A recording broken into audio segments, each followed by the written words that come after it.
is wrong with you guys? When is this gonna end?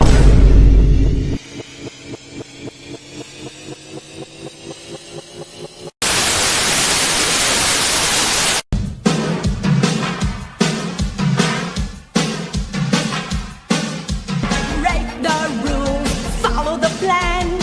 Can't let them know we're all around. You never know just who you'll meet. Hold the line, you gotta keep the beat. You better work out. Feel the heat. Work out. Feel the heat. Work out. Feel the heat. Come on, everybody, feel the heat. My name's Buddy.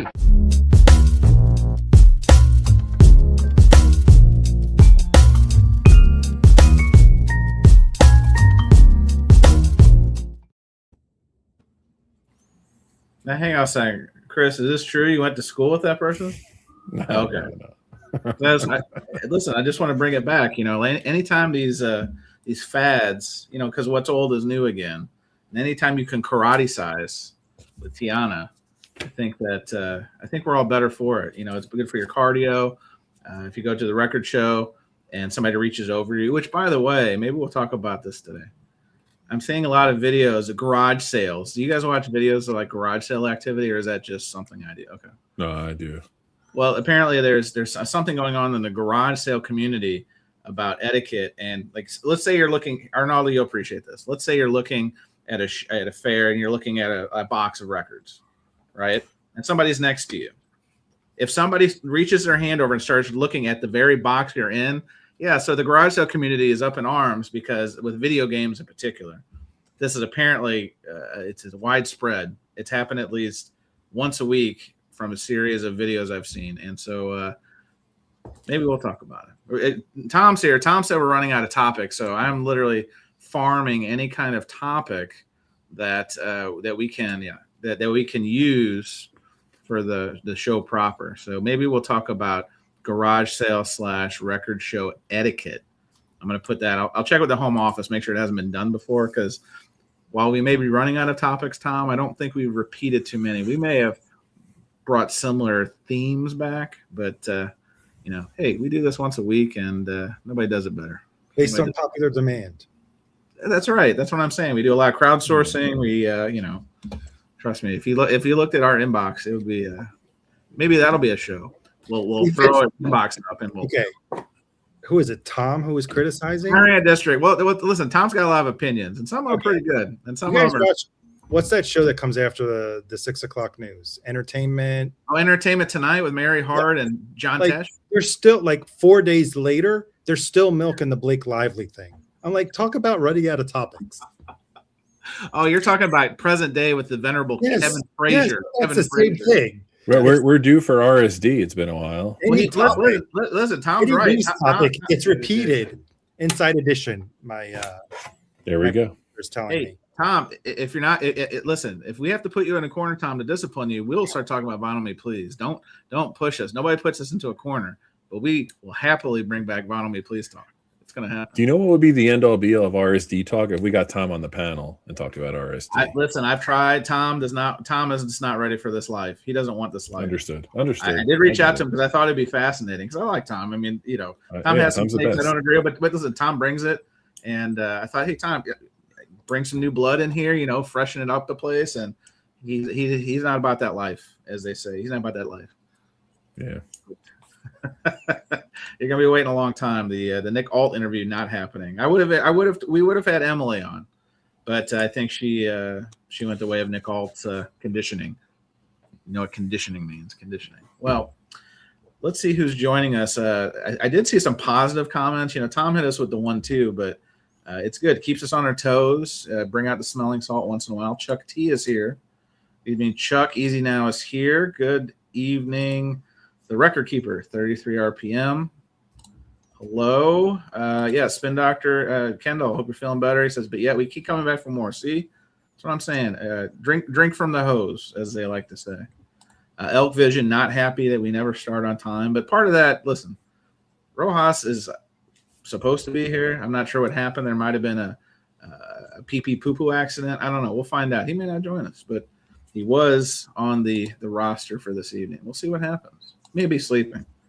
Wyoming Dave, what's up, nerds? I think that's you stole that from somebody. Somebody else says that. Can you imagine if Wyoming Dave all of a sudden becomes Wyoming, Chicago Dave or some shit? That's actually a secret dream of mine, Jose, is I hope that Wyoming Dave moves and then he expands the pantheon of he could be Michigan Dave.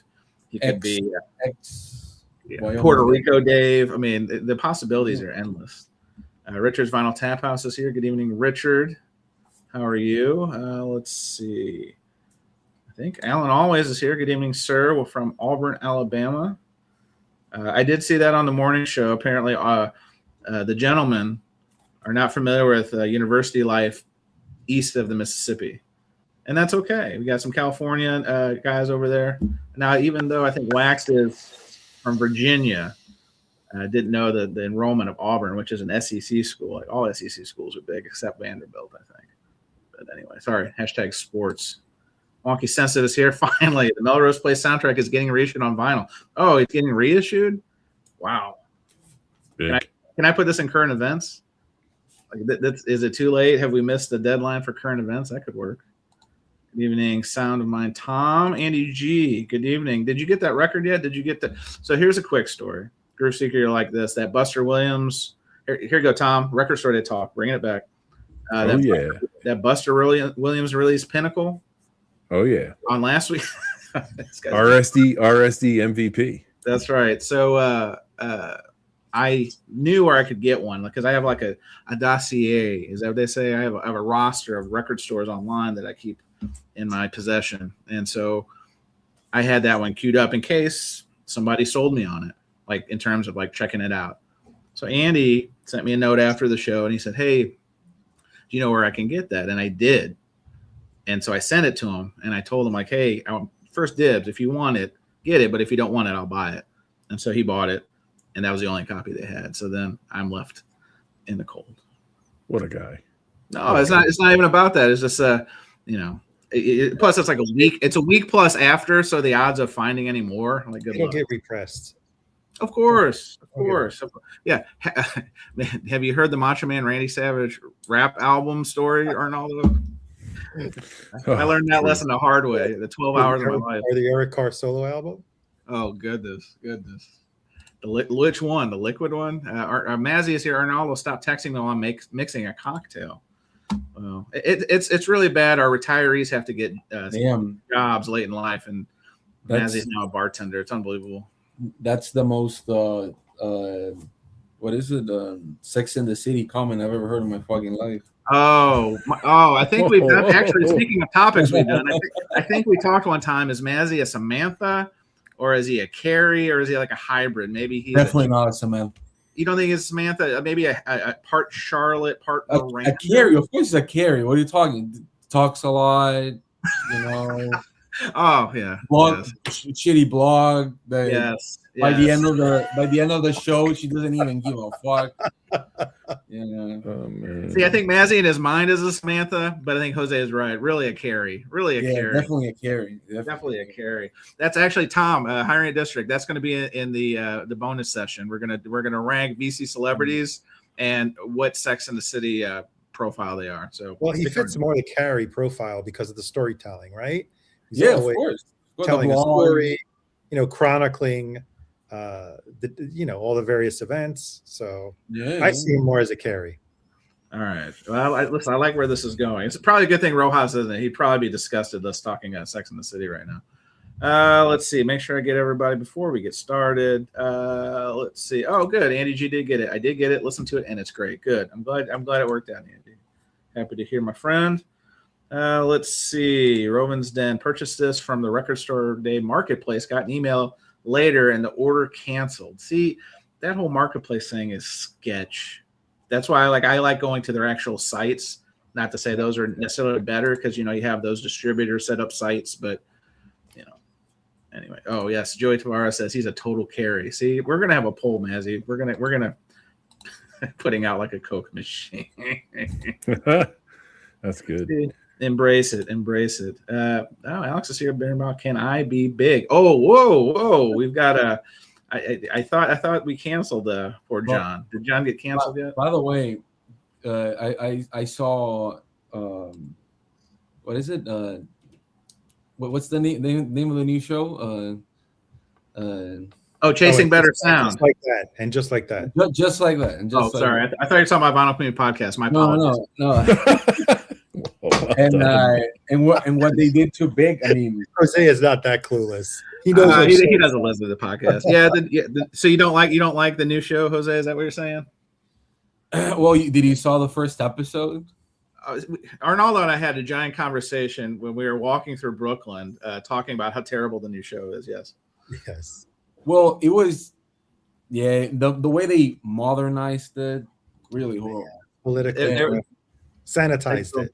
And I mean, I saw that. I think I saw the second movie on the theater, and just makes the first episode be like, why the fuck would they make all of this about this guy instead of recasting the motherfucker? They had to do that. All right. No, listen, my feelings got hurt because Elliot Cruz is now throwing shade at us. Elliot, it speaks volumes that you guys remember the names of the characters in Sex and the City. Elliot, I take issue with this because very important pop culture situation. And two guys. Not only that show is very educational. If you're like a late teen, early 20s, you watch that, you figure some things out about women. You learn. And listen, it came out at a time where, as a young you learn man, about Manolo Blancs and how they were expensive. I learned about Jimmy Choo. I learned about so much. Well, basically, like if any girl I was interested in was wearing those brands, they were out. I knew it was out of my league. I'm like, I'm done. And if they had Louis Vuitton, that's a bit different. I can probably roll Louis Vuitton, but what do I know? All right. Well, hang on. We got a topic. Sean, see, we're crowdsourcing topics. Sean, the Vinyl Dreamsket's here. Topic: Great Forgotten Soundtracks. Okay. His nominee performance, 1970. The film starred Mick Jagger, but the soundtrack is great. Jagger, right Cooter. As he right Cooter, that'll perk your ears out. Randy Newman, Jack Nietzsche. I'm not familiar with that gentleman. The Last Poets. Jack Nietzsche. Jack Nietzsche was in Neil Young's Crazy Horse. He did the music for One Flew Over the Cuckoo's Nest. Okay, look at this One guy. Flew East. Love this guy. This guy knows it all. Jose. Encyclopedia. Wait, he's very famous. He's very. What do you do for fun, Jose? I collect dumb shit. Oh no. Okay. That's the Boomer Scalper asks, who is the sex starved one going through menopause? That is Samantha, and her lovely partner Smith Jared Smith was helping her wage that battle with Father Time. The more you know. Hyman's got to understand this is like the greatest time in TV. Oh, it's not TV, it's HBO, but it's Sex and the City, The Wire, Sopranos, all this stuff on at one night, right? 6 Feet Under. 6 Feet Under, best show out of all of them. 6 Feet Under. Hang on, cheap plug for friend of the show, Jim, Record Collector News. Evening, folks. The new RCN is printed and flying to a record store near you. I'm going to add mostly on the left coast. We're working on that. We're gonna get this to be a national situation. Jim, I assure you, we'll get you there. And here he is. This is why we're stalling. The biggest Sex and the City fan I know. There he is. Oh, it's our own Charlotte. Our Charlotte is here. Hello, Rohan. Amazing. All right. Did we talk about Record Store Day? Well, we're going to. We're going to do the greatest hits. What Tom doesn't know is we're going to take a little mini hiatus here coming up in May, and we're getting all the greatest hits out, so then people can watch and watch us and all that stuff. But anyway, I think we've stalled far enough. This is Surface Noise, the show of record, talking records. Welcome one, welcome all. If you watched the live version, you just missed a riveting deep dive on Sex and the City. So there are perks to catching this live because this will be cut out from the podcast proper. Just know there is a little variance between the two presentations. Concert Buddy here, you there. Thank you for joining us in whatever format, platform you are joining us. We've got a lot to talk about. We may be running out of topics, but we've got a few more left in the chamber. Let's do some introductions, some current events. do the podcast proper, and then for freestyle / bonus tracks, whatever you want to call it, we're just going ham. You know what that means, Jose? Hard as a motherfucker. Hauling ass. What? Hauling ass. Hauling ass. Well, we could haul some ass on the topic too. But anyway, stay tuned for that. Let's do some introductions. We'll get going. First and foremost, beat me here tonight. I was a little tardy. I was doing a little pre-search. It's not research, it's pre-search. It's the Groove Seeker. Chris, good evening, Chris. Good evening. I was early. I was looking for Jason. We found him. He's here. We're good to go. He was catching up on that last episode of and just like that. Is that what was happening? Jeez. I was wondering if I should put Queensryche on the wall. Fuck it. We'll do it live. You know? That's right. There it is. See? Attaboy. And then his tag team partner from the Empire State. I'll tie it all together. Arnaldo, the channel is Fidelius _frequency. Arnaldo, PhillyCon video coming soon? Maybe combined just with overall shopping in Philly, because it's like I don't want to turn into the VinylCon channel. I mean, it's coming up in New York City next month. So Baltimore this weekend. Cheap plug. Baltimore this weekend. Yes, exactly. Nice. So good evening, everyone on the panel and everyone in the chat gallery. We'll probably hear a mini report, if that's okay, Arnaldo, because we there are people who would like to hear. Oh yeah, definitely. Yeah, I'll give you like the short version. I noticed that finally you took down the ladder for for Smurfs. That was well. Listen, the estate of Emmanuel Lewis got a hold of me, and they were not so happy that I threw him under the bus. So since a lot of his contemporaries like Gary Coleman, Vern Troyer, and such have left this celestial plane, he's kind of like the only one left, and he didn't like it that he got singled out. So he's a good guy. He's a man of the cloth. He's Webster. I mean, come on, he's outlived them all. And then listen, it's a great time to be alive, especially if you're Emmanuel Lewis. Getting a shout out on a very obscure vinyl record collecting podcast. And then probably the best head of hair on the dais, entrepreneur, independent record label, consortium mastermind. It is the one, the only Jose Moreno Ron. Good evening, Jose. Thanks for having me in my in this new Sex in the City blog that we're doing here. Listen, I mean, if people knew how much Pokemon talk that you've brought in behind the scenes, like it may turn some heads. Maybe we'll talk about that. And then, like I said, last but certainly not least, the Charlotte of the Surface Noise crew, looking for his tray. Is it Jason Rojas? Oh, you just pulled it out. Queensryche. We do show records on this program, contrary to popular opinion. Jason, good evening. Mazzy was at that photo they took. Where? behind he kind of in the middle. Look at that one. That's an expensive Record Store Day piece, Jason. I don't know if we can talk Record Store Day, but that's Billy Joel live at Carnegie Hall is it's an easy $200 in case you're wondering. I know that's messed up. It really is. What I'm holding here for the podcast, I'm holding Operation Mindcrime. Queensryche is the panel. Are you familiar with this, Jose? Do you know Queensryche? I hate it. Thanks. Whoa. Make that two. Oh, Yeah. I can't hate it. I don't know it, so You don't know this record? I do not. It's probably one of the first like metal opera records. Like, oh, okay. And they're Canadians, right? I mean, they're good Canadians. The two genres that I hate above I hate it more than human evil. Like I just hate it.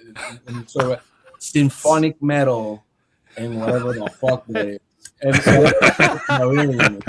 So Jose, you don't like Apocalyptica? You know what? That was the first show I ever went to. First show I ever went to. Clearly, it had a great effect on you. But that's different because that's like covers, They use but like symphonic metal. I don't know, it's just damn that shit. Or like Jason, sell us this record. He's like, it's metal meets opera. Like that's really gonna do it for any of us. Like fuck you. So, Jason, when did you start working at Amoeba? Are you like the guy at the Oh counter my and you're like, gosh. hey, I'm looking for something like this, and they just It's good to know that my my wall is an amoeba wall. What's in your bag, Jason? Please. That's show right. me. What's, That's right. yeah. Hey, actually, since we're out Here, of we'll do one. ideas, We'll do one more. I have a question for Mazzy that's There you still in the go. audience, but oh, get out of here! That's a you discover all star right there. A nice 798 legend. Elton John. What the hell is that? So this is Elton John's Jewel Box. This is the rarities and B-sides, like songs you didn't care about. Now they're on an LP. And for the low price of $7.98 during the You Discover sale, you can own as many copies of this with free shipping as you wanted. True. wow, Because that's how I got one. There's actually can't two wait of them. There's a red cover and then there's like a turquoise cover. There's two different versions. Yes. I have it too, and I think Yeah, because it was $7.98 free shipping. it's I don't know. I don't know. It just didn't. I thought it was, and I love Elton John. I just didn't. It wasn't engaging enough for me. you can say Arnold, it's dog shit. You don't have to. So right here is the prize that took forever. Let me put it right there.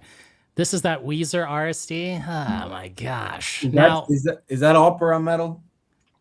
you know that Pinkerton record could have been right. Could have been.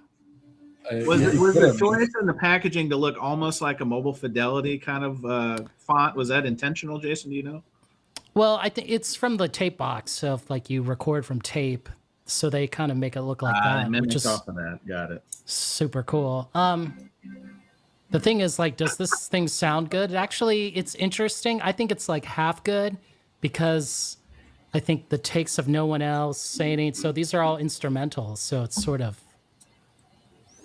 it's just an instrumental. So no opera, just metal. No. Jose's just here for opera. Jose, how do you feel about this? Mazzy says, you want my address to send me a promo that High Rank can piss on, Jose?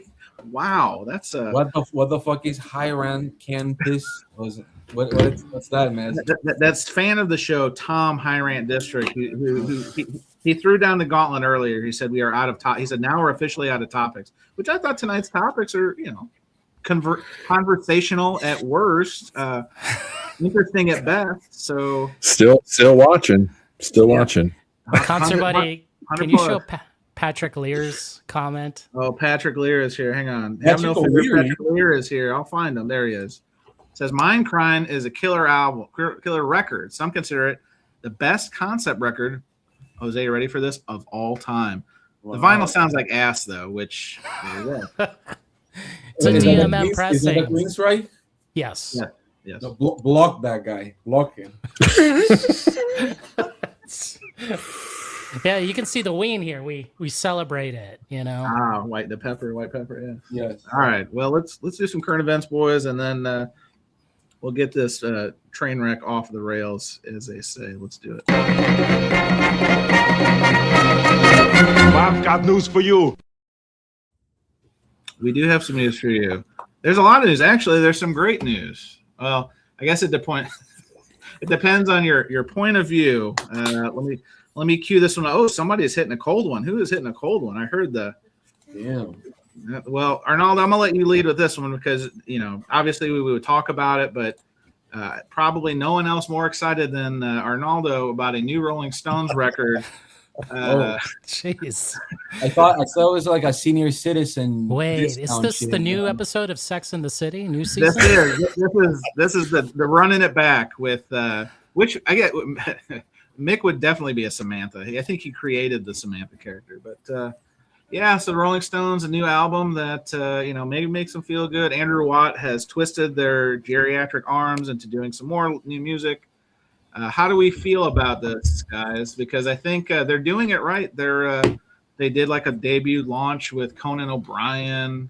There's the guest stars, kind of like any kind of Andrew Watt production has a lot of guest stars. You've got Chad Smith. I think he's on everybody's record now, the drummer for the Chili Peppers. Paul McCartney came back. He was on the last one, if I'm not mistaken. So foreign tongues. The thing you're missing is the RSD thing that came out like secretly under the cockroaches, that LP. Oh, that was a Rolling Stones pseudonym. Yeah, I actually saw it and I looked at it, held it in my hands, and I was sort of like, why is this in the Stones section? And guess who did not buy it? What? You passed El Paso? Yes, it was a no. fail. No, sad to hear. Sad to hear. Well, Arnaldo, how do you feel about this all seriousness? Because this is probably going to get the pop-up stores. It's going to get the whole treatment that the last album got, I'm sure. Is this something we'll kick it off, Arnaldo? Is something you're excited about, or just like, man? I am, because I really liked the last album, and they already hinted that there were more songs that were left over from the sessions. I think the Paul McCartney song is one of them. I think in the event that they had a few days ago, in the interview, I think they hinted at the fact that, I think, was it 10 of them? How many songs are on there? I think he said 10 were from the previous sessions, and there's 4 new ones. Oh, okay. And yeah, so I think Paul McCartney did 2 songs with them when he met with them maybe a few years ago. And the funny thing, interesting story, I think I forwarded to you guys, is how Robert Smith became involved in being featured on the record. He just happened to be in the studio when Mick Jagger went to do some vocal overdubs. Cocaine. Met him for the first time there and said, "Hey, why don't you come sing background?" So I thought that was pretty cool.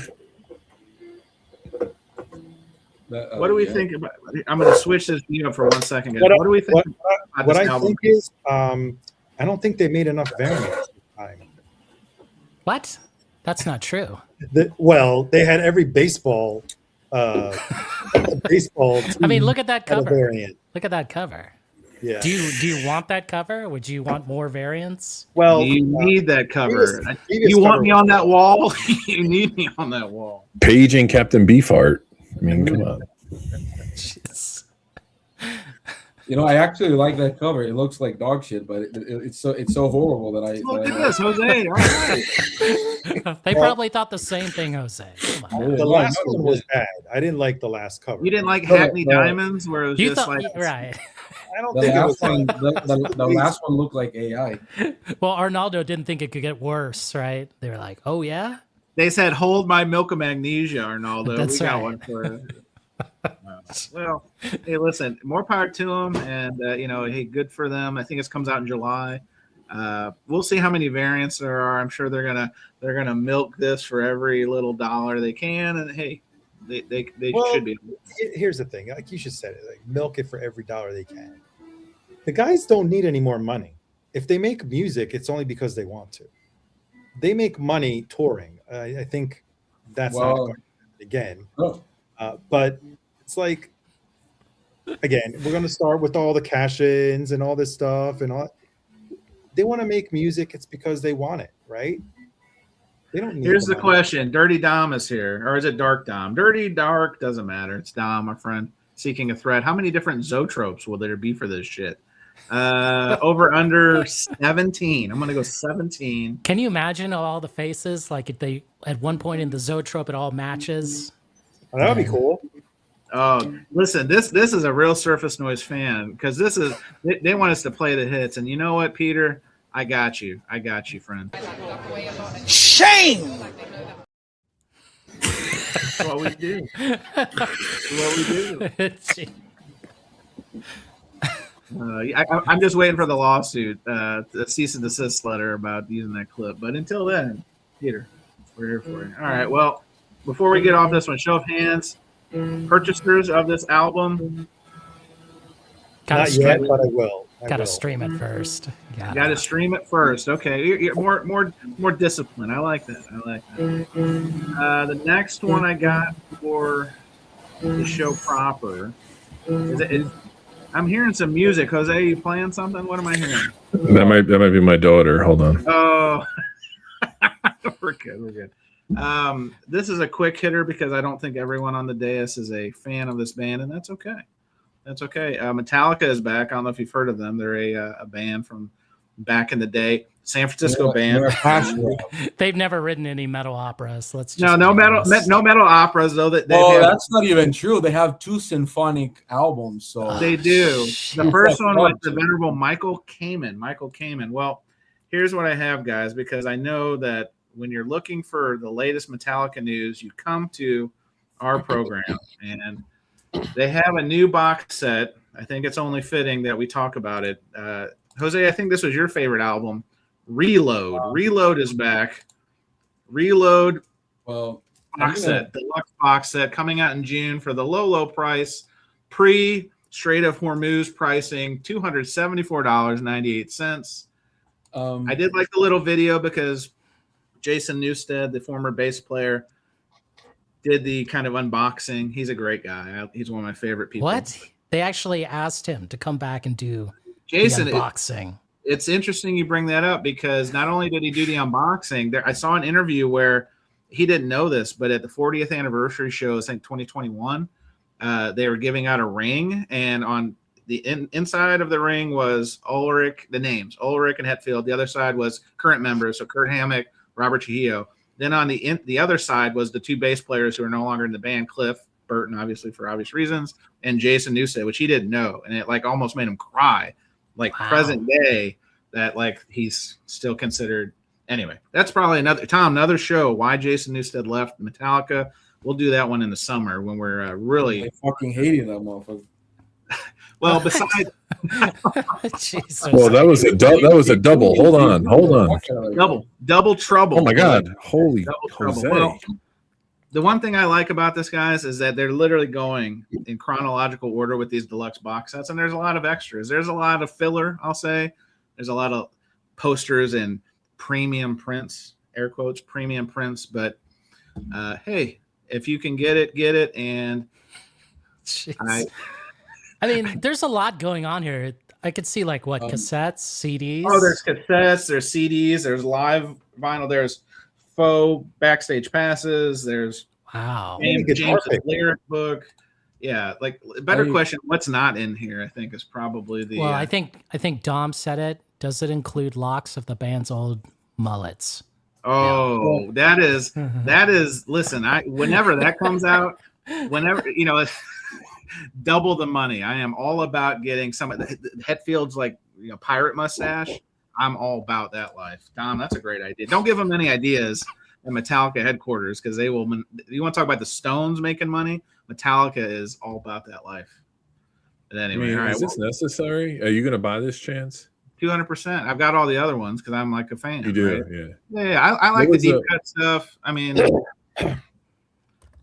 the real question is, did they need to do load and reload? Because essentially, kind of like we were just talking about that Stones album, Reload was a lot of stuff they left off those session floor that they just made into another album. They really probably could have done a double album or a really good single album and kept some of these as extras. But Jose, you'll like this part. You know this. The album artwork is a combination of blood and semen. You knew that, right? I know. You know what?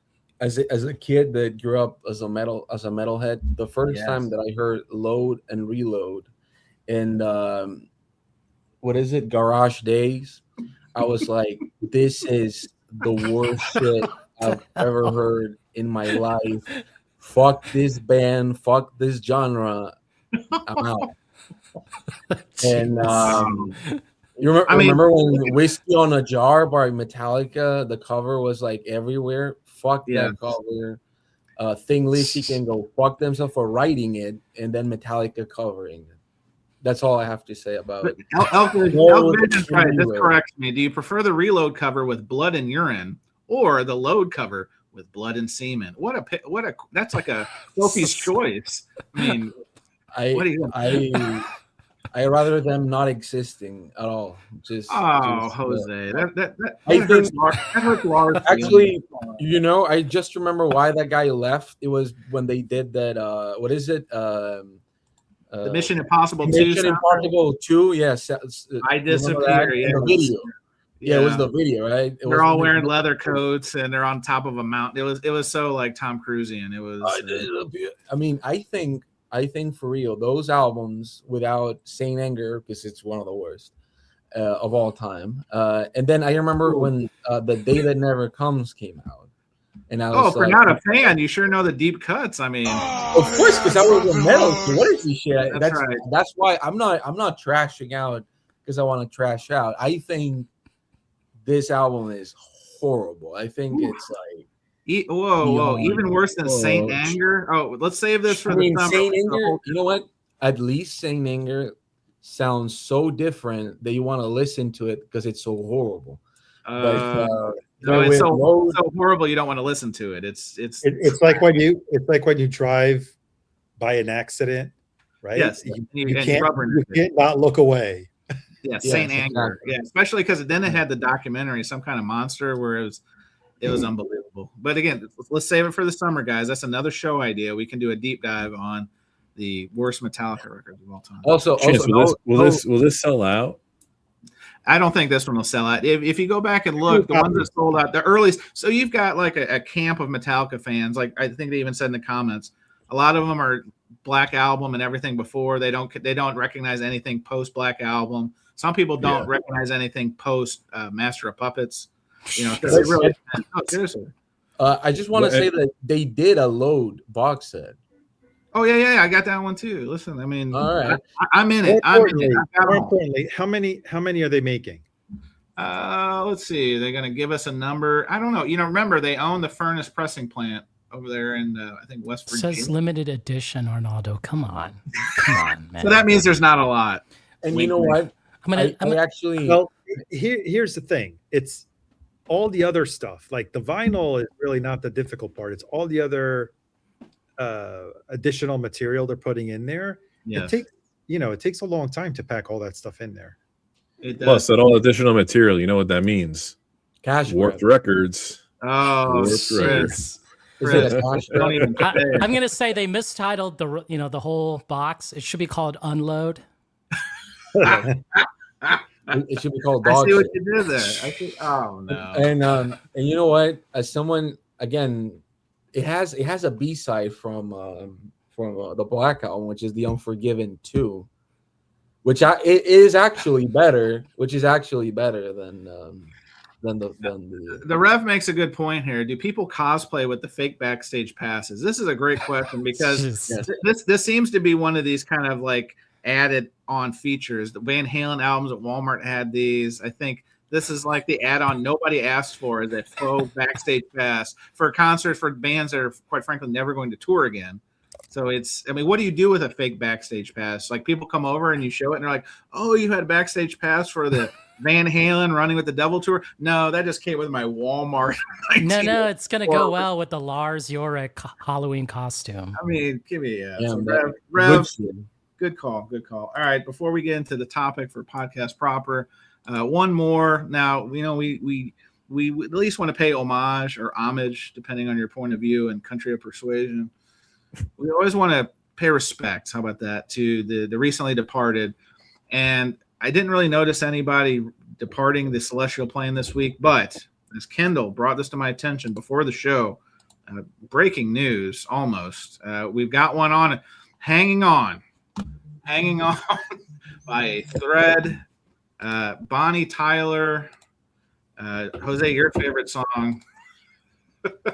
Oh no, Total Eclipse of the Heart, and now I've got a variety. Well, you know what? I actually own that song covered by Ein Stützen in Neubauten. So there you go. What?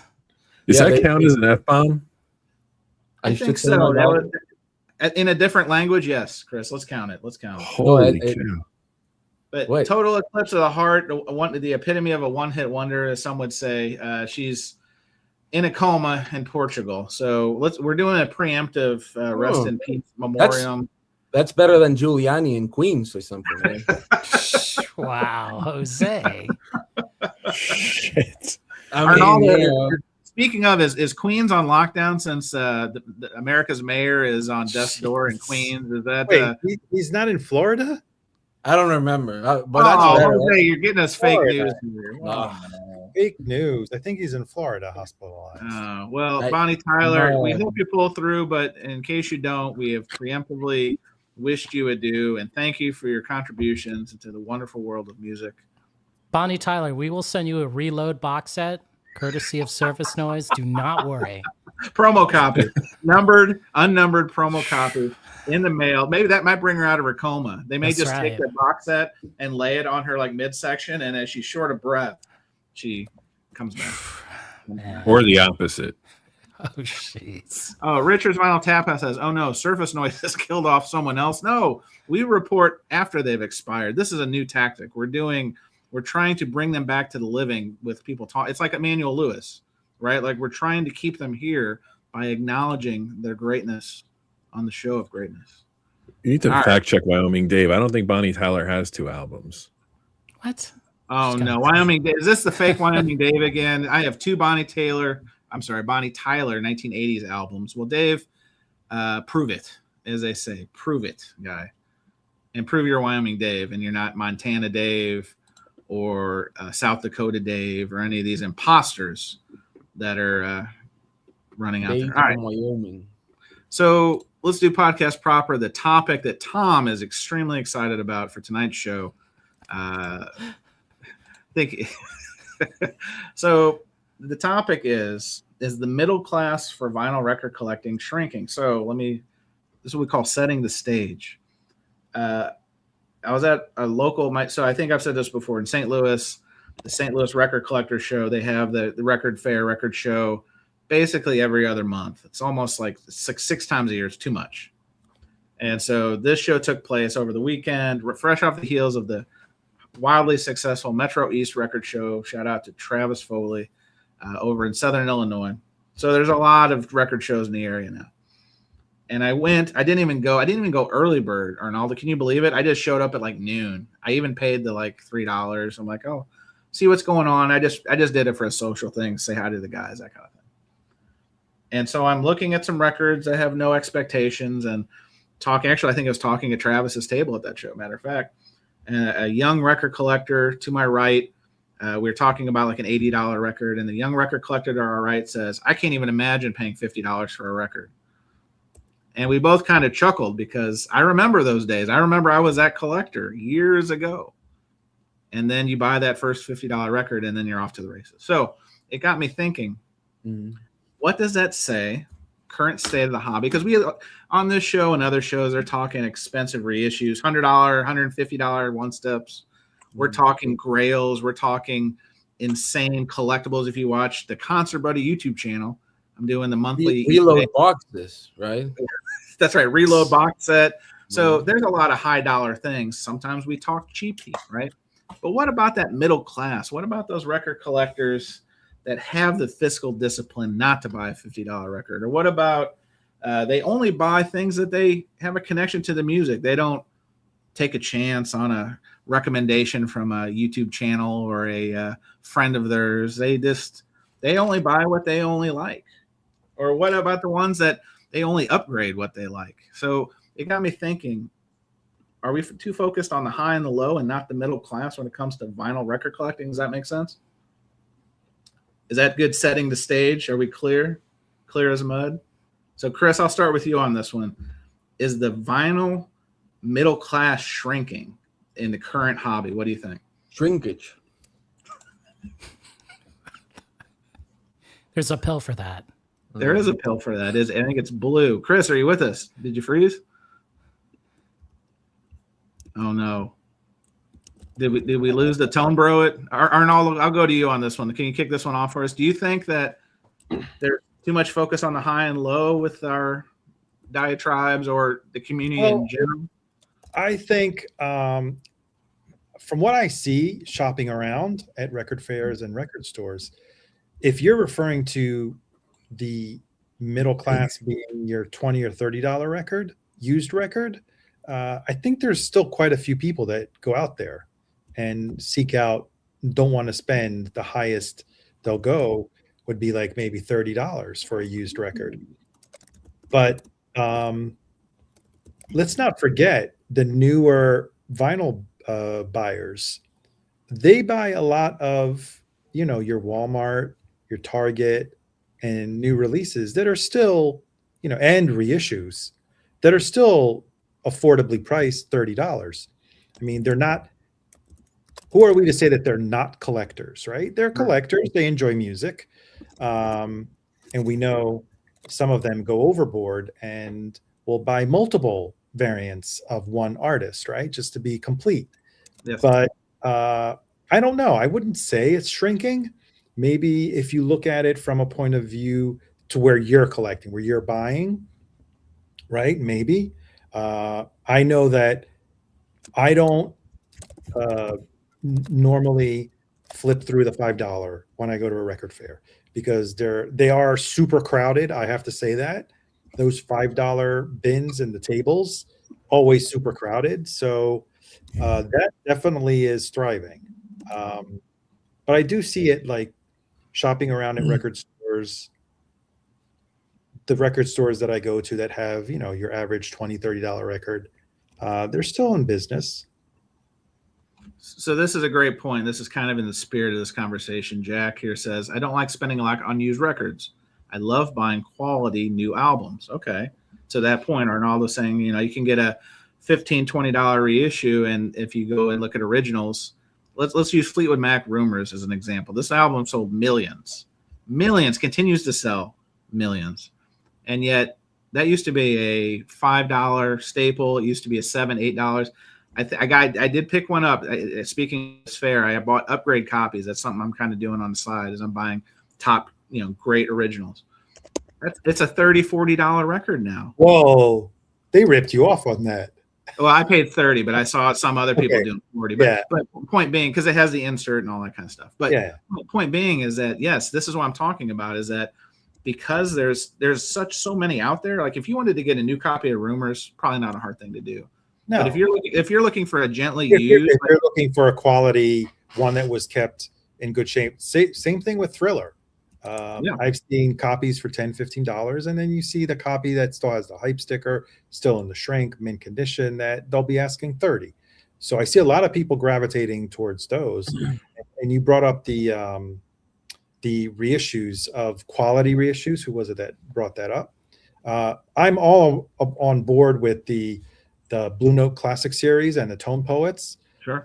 Because I'm like lesser than a newbie when it comes to shopping for used jazz records. I just flip through the bins for the flip through video that I make, but I can't see myself purchasing, I don't know much about it, and I'm perfectly happy with, the way they sound, these quality reissues that are like, what is a Blue Note Classic series? 35 now? I think 25, 28. No, 25 to 29. I think they went up in price a bit. Jose, what do you think about this? What do you think about it as somebody? You were probably about the same age as this young man, probably maybe even younger. And I would say you're a more seasoned record collector than this gentleman was. I'm talking about at the record show. Do you think that in our search for all this rare and obscure and expensive stuff, or just bargain stuff that we're willing to take flyers on, we're losing the meat of the sandwich? Are we kind of losing that piece of the hobby, that piece of the community? I think a lot of younger people make the unfortunate decision sometimes to buy really crappy copies because they see that it's cheap. So if you're talking about, for example, Rumors, I think a lot of people, when they start collecting records, they buy what they can afford. Sure. Without really knowing that later on, it's always better to spend $25 on a record that's near mint than $10 on a record that's VG, But when you start collecting, you sort of like, just because you like the title, you buy it. You don't really care about condition, right? I think it happened to everyone at one point or another. But so I would say that maybe it's a curve, educative curve or something. But most of the times, I think that especially now that there are a lot of premium reissues, but there's a lot of bare boned reissues as well. That only comes with like just a record or whatever. which is fine, you know. But I would say that it's mostly has to do with learning curve, where people, you know, have to understand that sometimes you pay more because for You a get more. reason. Yes. You know, yes. And again, you know, when it's like a Grail situation and everything like that, even if you've never seen it on vinyl, but if it doesn't look nice, if the record's scratched, why will you pay it? Even if you're saving like $50 at the end of the day, I think it's better to pay $50 more than to pay $100 for a Grail you want, because later on people won't even buy it from you for $100. You know, so it's a horrible situation. So I would say, like, sometimes you have to pay more to get more, but when you pay less, sometimes you get a lot less, quality. Chris, is your audio back? I'd love your thoughts on this topic. Yeah. So Professor Marks, my view on this is that I think like the casual record buyer is okay, but I think I've been saying this for a couple of years that if you really get into this hobby, it's almost like a luxury item in the aggregate. It's expensive. So I think that middle ground is kind of lost a little bit. And I think that the reissues have kind of driven up what the middle ground used to be unused, which is kind of a strange phenomenon. You would think like they would be the inverse, but when it comes to like really desirable records, I think the reissues have actually driven up the price of the reissues have driven up the price of originals. But let me ask you this on that point, Chris. I'm gonna double that. Yeah.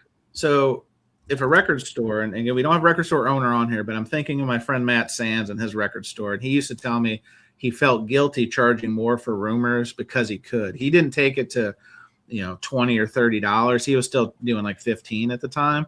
But do you think, Chris, this is part of the issue, is like, are record stores charging this because they can, obviously, but should they? Because if those are just like, they can't even keep vintage copies of Rumors, and who's that benefiting? Yeah, they're making money, they're buying it for $5 and selling it for 15, but who's that really benefiting them at that point? What do you think? Like, I mean, record stores could charge whatever they want. I'm not gonna come down on them on that, but I think that the reissue game has brought the value of that title to a new level, right? So they're seeing the gap, like, and also, there's another interesting point. Do you think if they have to charge $40 for Rumors reissue, they have to charge $35 for the original? Otherwise, people like are never going to pulling the pricing elasticity. Yeah. It's like, so when people are in the bins, they're like, oh, this one's new and it's only $2 more or $5 more. I'm going to get that, Could be. Which is the inverse of what we're looking at. We're saying, oh, we'll get the reissue because we can't spend $500 on an OG or whatever. So it's kind of interesting. Like, I don't, like, when friends ask me about getting into it, I caution them. I'm like, you can get into this, but don't be obsessive because it gets very expensive. And like 10 years ago, I wouldn't have said that, maybe even 5 years ago. Now I'm just like, I don't know if you really want to do this.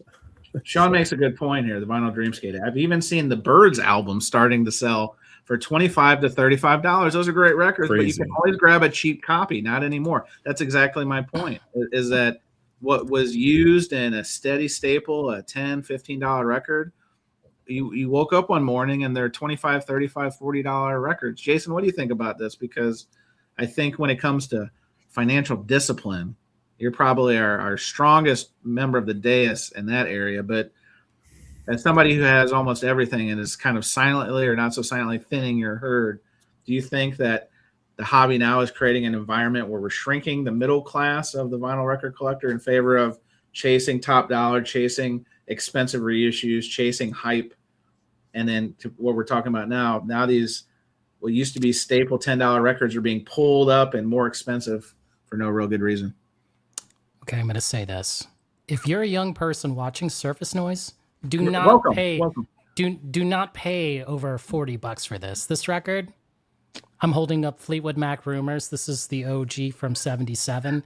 What gang battle did that get into? Look at the tape and holy. I mean, even the back is even better. Like, you got to see this. Like, is that like a faux autograph or what is that? There's pen markings, there's tape. This one has all the markings of a great flea market find. So the stars, I believe, mean for the radio to say like these are the best tracks. Question yourself on the yellow, right? Red means don't even go there. So they were like Songbird, Oh Daddy, Christine McVie's tracks. They were like, don't go there, just don't. So it's kind of wild. I like how Lindsay's saying, I don't know what that says. Yeah, they have an air. They have a yeah. Read that. What somebody? Oh, added it says actually. It says I don't really exist. Ouch! I don't know what that means. poor Good Lord. Lord. Lindsay. Poor Lindsay. Mick Fleetwood's got some glasses. Well, there was a time when like you could find records like that and be happy with records like that, promo or not, right? Like it was just about the music. Like the barrier to entry was low, the acquisition cost was low, and you could build a collection for a relatively low price. And I think those days are long gone.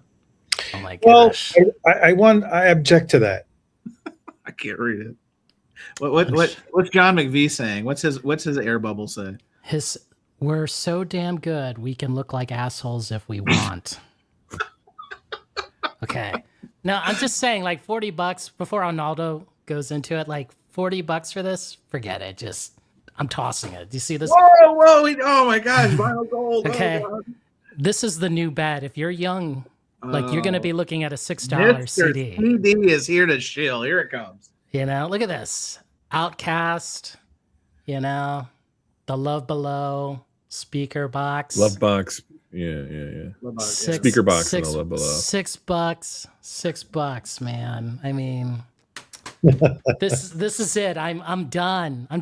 Look at what I'm doing. Where's Jose? Jose left. He couldn't deal with that Fleetwood Mac cover. I mean, my personal favorite right here. Oh, 16 stone. Oh God. Look at 16 cents in the dollar bin. Yeah, look at this. Look Oh at it. man, yikes. Oh my goodness. Man. Wow. So basically in a couple of weeks at the Austin Record Show, Jason, I'm going to be looking for records and you're going to be right next to me digging through the CD boxes underneath. Is that what's happening? See what's happening. CDs are back. That's right, Pete. CDs are back, baby. I mean, come on. This is like one of the best Counting Crows records. We're covering the satellites. Look at that, $4. That's Jason, what's your go-to Goodwill these days? Because I think these are the Goodwill All-Stars. Yeah. There's actually the Goodwill, the warehouse near me. Oh, wow. You're digging in the bins? Well, actually, I jump in the bins, right? And then I'm just like Scrooge swimming, McDuck, you're swimming in like, CDs. woo! Like I yell out, like a Braveheart, like, I got it. Yeah. Arnaldo, what were you going to say on this? No, I think I forgot where I was. I don't know if it was a store over the weekend or if it was at one of the record fairs. This table was so well priced that if you wanted to build a record collection, there were plenty of great $10 records, $10, $15 records. And and I mean, depending on the store, I think you can even go to some stores in New York where like there's $5 bins. They're still acceptable in quality of record as well as the music qualities. I don't know. I guess it depends on the market, where you are, the situation, but I think there's still a lot to choose from. There's still meat on the bone, is what you're saying. I think so, yeah. Even for new collectors, people that are just entering the hobby. But again, Dom, if you're looking for, let me read this line real quick.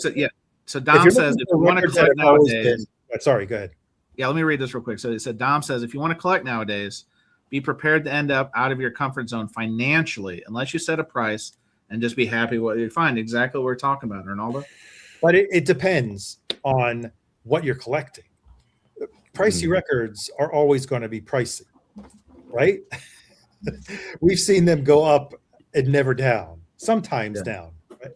But I think it all depends on what you're in the market for. If you're just building a collection, I think you still can, whether with decent reissues or originals that are still fairly priced in the $5 to $20, $25. I mean, a new record, it's really hard to find a new record less than $30, right? Oh, yeah. So why are people complaining I'm not paying $50 for a record. Those days of paying $50.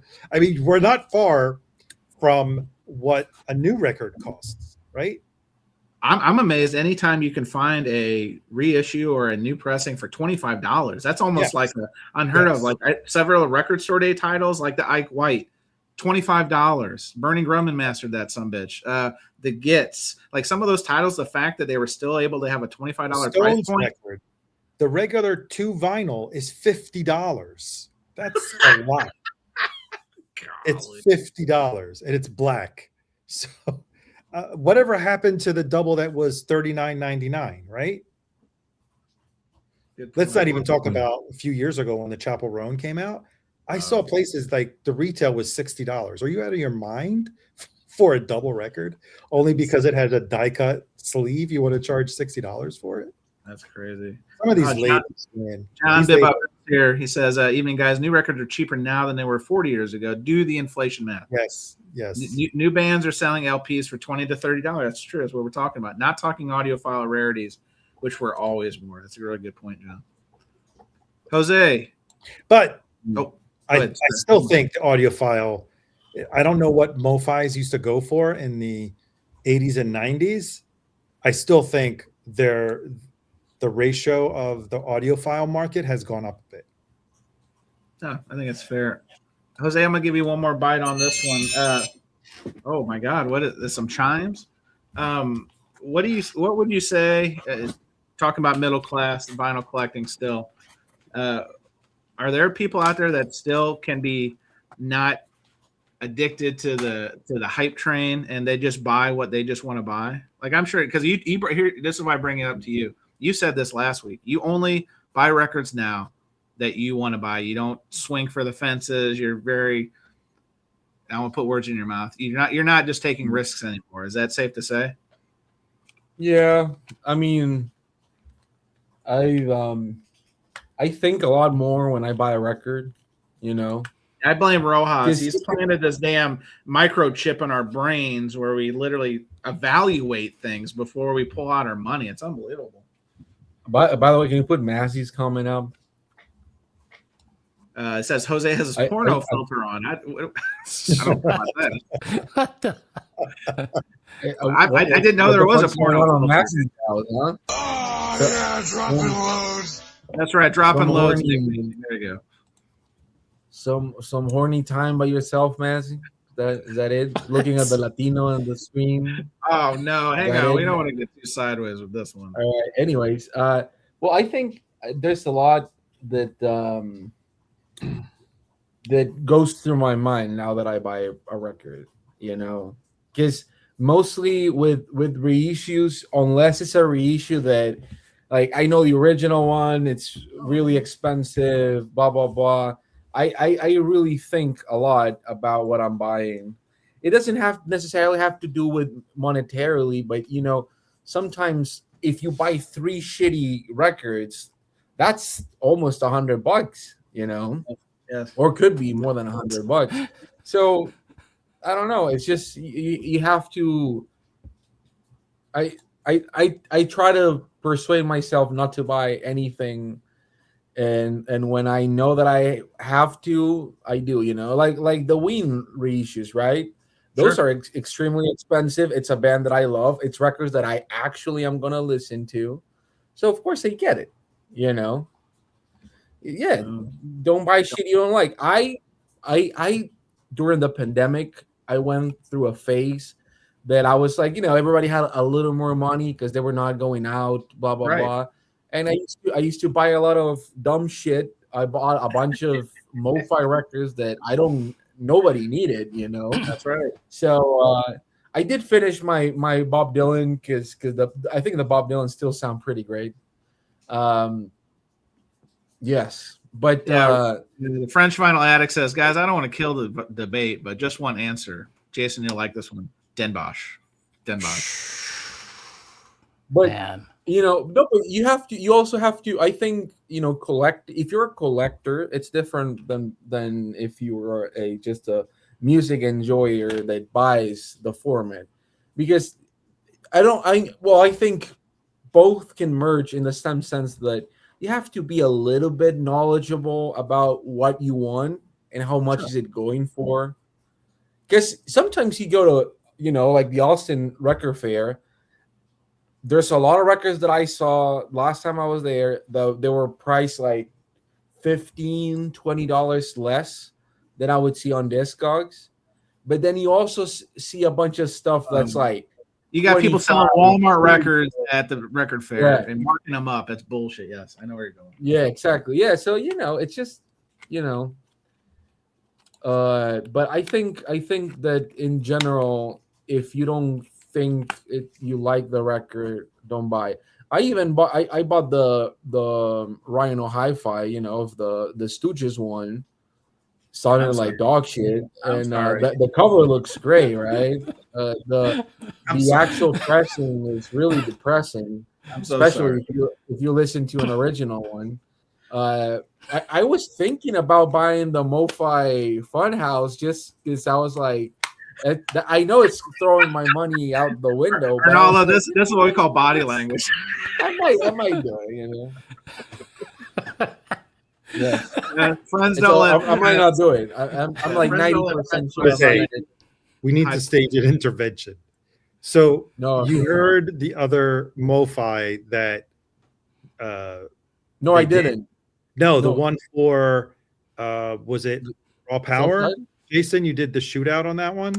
No, The no, Rock- no. I did the shootout for the Stooges. I The also Stooges, did one, self-titled. Yeah. and I also did one for Funhouse. Okay. The one that MoFi did, was it the Stooges, right? Yes. Stooges, yeah. Okay. That left to be desired. Do you think they're going to improve with Funhouse? Why is Kimbo and Massey talking about my camera looks pretty nice? If I look brown, that's on me. I'm sorry. Well, let's put a bow on this one real quick. But Is Arnaldo, that Donald Trump? I want to. Arnaldo, you mentioned it. And I apologize. I teased it. Let's wrap up podcast proper. How did Philly VinylCon go for you? What was your high level experience? It went well. I made more of a weekend getaway of it, so it wasn't just for the record fair. It was. I noticed that Saturday was busy, Sunday not so busy, and I also noticed that as opposed to the one in November and last May, a lot of dealers that had higher priced records were not there. There was this one table that I don't know where he got this, must have fallen off a truck. He had, I want to say eight truck fines. He had 8 big boxes of sealed records, multiple copies. We're talking, I mean, some of them were a few years old, but there was the Florence and the Machine record, not the new one, the previous one, Dance Fever. There was a Mick Jagger record. There were some soundtracks. They were all sealed, and he was selling them for $10. Sounds like a whatnot auction. Right there. I have no idea, but as you mentioned before, I went to other dealers' tables, and I saw people had the gall to sell those same records for $20. So they probably bought them at his table. Oh, and flipped them in show flip at the show. Asshole. What the hell? But yeah, that table was busy. Chris, I even texted you. I ended up not getting Bill Evans, right? Because I'm thinking, the little guy on my shoulder is like, am I really going to listen to this? Why do I want to, even it's $10, right? It's a $10 record that I'm going to listen to once. Yeah. And you said, oh, it's a fun record. The fun record made me think, okay, if you had said, Chris, that's a must-have. No, it's not a must-have. Right. Exactly. If it was a must-have, it wouldn't have been $10.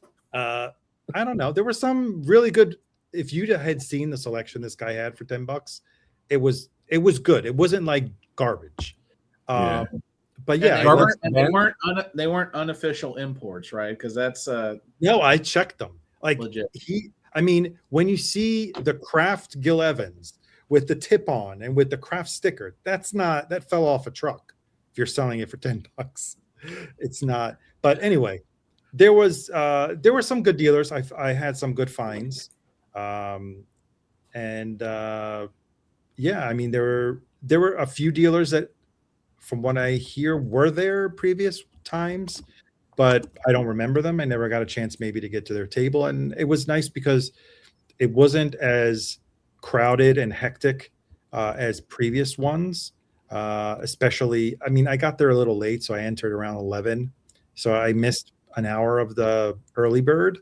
But Saturday was the busy day. Sunday was, okay. It was just okay in terms of attendance, but that's great for whoever's shopping for records, because you're not pressured to be elbowing for space at a table, and you don't have you're not competing with a whole bunch of people. Arnaldo, do you have to? I mean, the New York one's a month out. Do you have to go both days, you think? I don't know. I honestly don't know. Maybe one day would be good. I don't know, really. He hasn't released the list of how many dealers are going to be there, but there was a good amount at the Philly. I expect New York to be a lot busier than the Philly one. So maybe if you want a quieter day, I don't know. It's the first time in New York, right? And there isn't such a big fair apart from WFMU in New York. I mean, I went a few weeks ago to the Brooklyn Flea. It was okay. Mm-hmm. So I think the Philly Con was very comparable to the one in Garden City that we went to. Yeah. In terms of dealers, in terms of space, it was probably the one in Philly was a little bigger, but I don't know. You could try one and maybe. Hey, the East Coasters, VinylCon this weekend, Baltimore, MD. Baltimore. Look out! You can go to the graveside of Stringer Bell while you're there if you're interested in that. Yeah. Deep cut. All right, guys. Jose, give us the last word on this one. Quick. Orioles, Baltimore. The only reason I know about Baltimore is John Waters, right? And that sketch from Seinfeld when Elaine wears the Orioles cap, and that's it. That's all I wanted to say. I just wanted you to know about it. I love Jose brings the baseball. He always brings the baseball. My man, Red Sox, the Mets, now the Orioles. Like, it's all about the baseball. Fuck the Mets that are my team. The Mets. Oh no, but the Mets are having they suck. Terrible That's run. what I'm gonna say. Yeah, horrible. Oh no, hang on. Is this more fake news? Alex Dickey, the Walter Cronkite of the vinyl community, says, until this rat virus gets sorted out, I'm not going to any record shows. It has like a 40% death rate. No record is worth the risk. Stay safe. Arrive alive, Alex. I appreciate that. Keep the health the main thing. The records aren't worth it. You're right. All right, boys, Let's close podcast proper. Hey, if you're here watching live, it doesn't hurt my feelings if you hit the like button or the dislike button, as I know some people do. It's okay. But if you think the Mets are dog shit this season, hit the like. And if you think the Red Sox are also dog shit, they fired their manager. I saw that. They're having Jose, you're infected. If all my teams are dog shit. Whatever. If all my teams are dog shit, hit the like. Yes, this is great advice, Richard. Don't attend rat-infested record shows. Yes, this is why people come to Surface Noise. Exactly. Is that a Jethro Tull meeting? Is that a rat? It could be. Well, I want to thank my guests, the venerable Arnaldo. The channel's Fidelios _frequency. Soon, VinylCon Philly and Philly Record Store recap coming to the channel. You should hit that subscribe button, Arnaldo. Thanks for joining us. Thanks for having me. Groove Seeker Chris, always a pleasure. We got your audio sorted out. You got to come on strong for hour 2. We got you for hour 2. I'm here, man. I'm here. You ready? Here. Yeah. All right. Thanks for joining us, sir. I apologize, man. All good. Jose Moreno, Ron, people are really killing you on the lighting. I think the camera has improved, so don't let the haters hate. Just appreciate. Jose, thanks for joining us. And then I just want to be in the dark. What is this shit? yeah, I mean, listen, you ever heard that Billy Squire song, In the Dark? And then Jason Rojas, Mr. Compact Disc himself. Jason, thanks for joining us. Jose just needs to use DSD 256. MoFi technology has been updated. We live in the 21st century, you know. Actually, you know what? CDs I are can back. upgrade to 1080p. 1080p. Fuck Wow. you. Whoa, such words, HD. guys. In Unbelievable. HD. All right, well, there's no That counts. count it. Get it under the wire. It counts to the bong count. Excellent. See ya. There you go.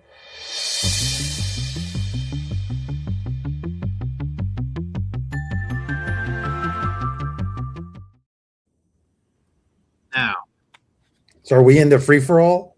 we're in the free for all, the freestyle, the bonus tracks, Tom's favorite part of the segment. Yes, this is gonna get a little raucous because this is something we were even arguing about this before the show came on the air because there's mixed feelings, mixed opinions, or perspectives. So we're gonna try to let this play out in real time. It could go sideways real quick. It could push our viewer out well north of 150. We'll see what happens. If you Yeah. saw the Rock and Roll Hall of Fame show, Oh God, no. this is gonna have nothing. Too soon. That was what an episode. That one's I still have bruises from that one. That was incredibly crazy. Yes, Jack. Jack. It's kind of a trick. It's a parlor trick we do. We split the show in two because the first hour is supposed to be a more focused, a more pre-search oriented conversation. We call that the podcast proper. Both of these parts of the show end up on the podcast ultimately, but that's like let's call it the signature hour, the power hour. And this is oftentimes it can diverge the topics while we do have some leftovers from the hour one. This one's a little different because we were trying to do this last week, this topic, this show presentation, and we just ran out of time. So it's a leftover, but it's an oldie but a goodie. I think everyone will like this. Jefferson, yes, the popcorn is ready. There may be some hurt feelings. There may be some elevated voices, some sweating. This could get real tough real quick. More Sex in the City talk, yes? Well, that's basically that's my lead up to which Sex in the City character is Record Collector News Jim. I just got to know. Is he? Gosh. Jim a Miranda? No, I'm just kidding. All right. So, greatest concert films of all time. So when I say that, I thought I was clear. Maybe I wasn't clear. Maybe there's different interpretations. So let's kind of talk about it. Can I go first? Walk about it. Well, hang on. I'm setting the stage. Now you want to participate? Oh, now he's ready. Half in. I thought about this one. Yeah. I was like, huh. He went off screen and did some push-ups. Like he's got his blood pressure up. He is ready. He's coming in lathered up. Rojas is ready. The top concert films of all time. So the genesis, the idea behind this was like it had to be like a legit concert. It could be maybe a concert of two different shows from that tour back to back, best performances of. But for the most part, it's that show, right? It's that tour. It's that show. And it had to be on film. Now we there's a little gray area. We were learning this early on. Arnaldo, in fact, was quoting me. He was using my own words against me. He weaponized my own words because there's a lot of debate if it had to get a theatrical release. So what we're going to get into that. We're trying to use a very consensus-based list. And I will let you know now, there's probably ones we forgot. So don't get hurt. Don't get upset. It's not intentional. It's just a conversation of the top concert films of all time. So I've got a prop. We are so ready for this. I'm ready to fight. Oh my gosh, this is unbelievable. I hope this doesn't break up the band, guys, because of all the things we've done on Surface Noise, it would be a real shame if concert films ended our program. So, all right. Well, Jason, you're hot to trot. Where's my choice? It's not in there. Well, what is it? What is your choice? I can add it to the. All right, hold up. I got to prepare Arnaldo. Don't be mad, okay? Take a deep breath. 2009, Michael Jackson. This is it. Oh, get out of here! He didn't even perform. Because Sorry. that was the ending, right? He didn't make it to the concert. Oh, come on, guys. Is that the pedophile? No, fuck that guy. Man, come on. Oh no. Well, here's the good news. And Tom, I like this line. I'm going to use it. Concert films are like strip clubs. Neither are the real thing. Well, true. But like strip clubs, some are most certainly better than others. This is a fact.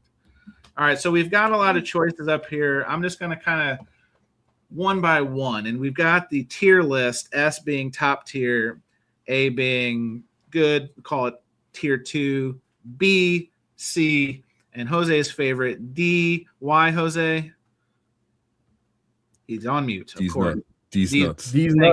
There we go. Thank you. I set you up for it. I mean, that's just like broadcasting genius right there. But oh, BK, it's an internet thing. I didn't steal it from anybody. All right. Well, let's start off, guys. This is going to get real interesting real quick. How about we start with, and I'm just putting it up on the screen. It doesn't mean that's where it's going to go. How about we do Gimme Shelter by the Rolling Stones?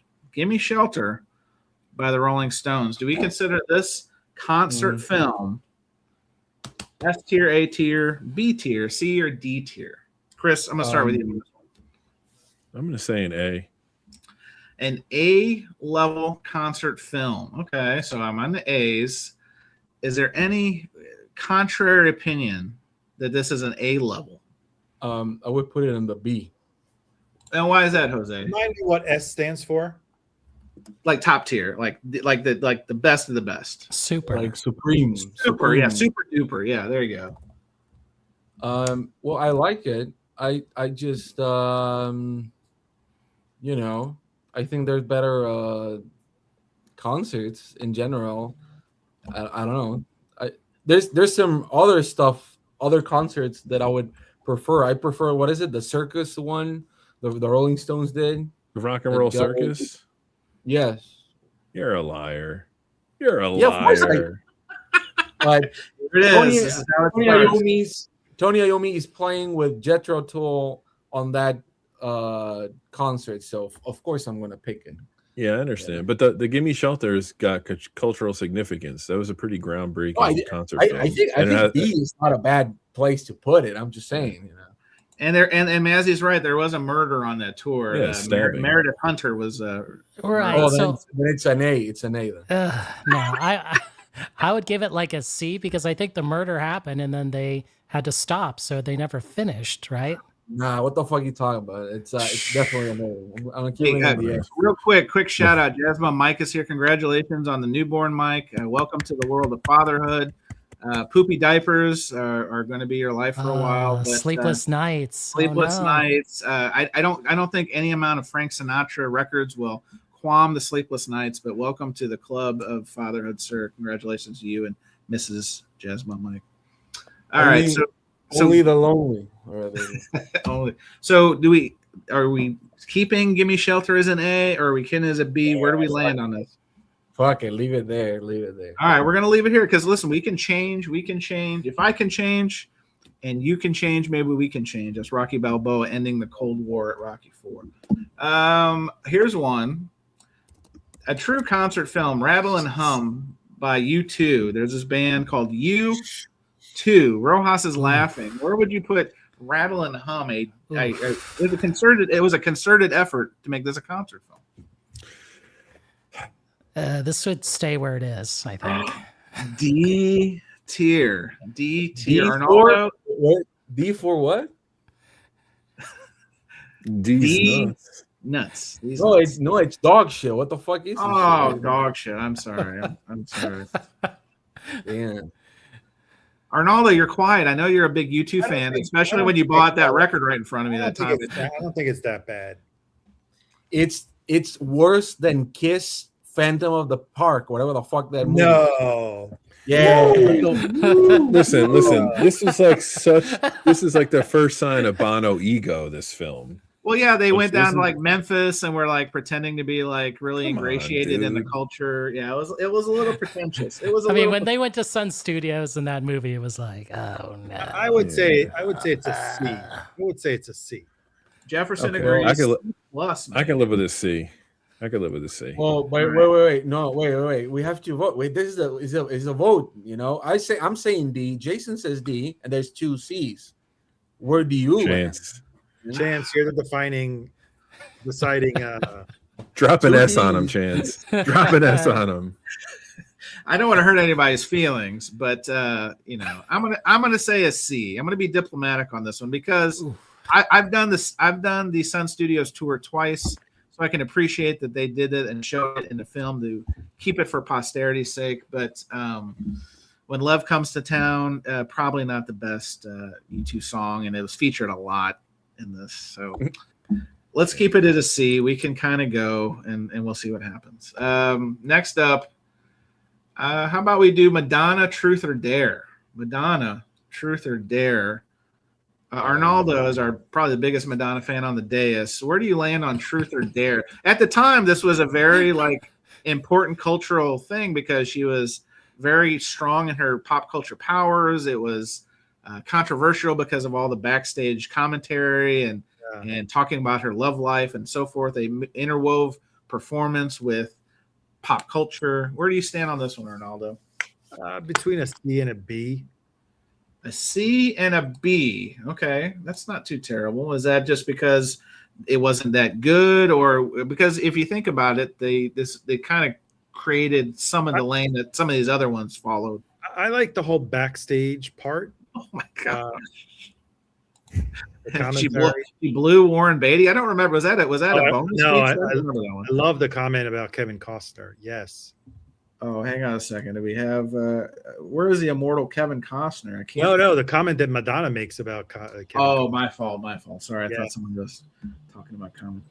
All right, Jason, do you have an opinion on Truth or Dare, or are you just ready to move on to the next one?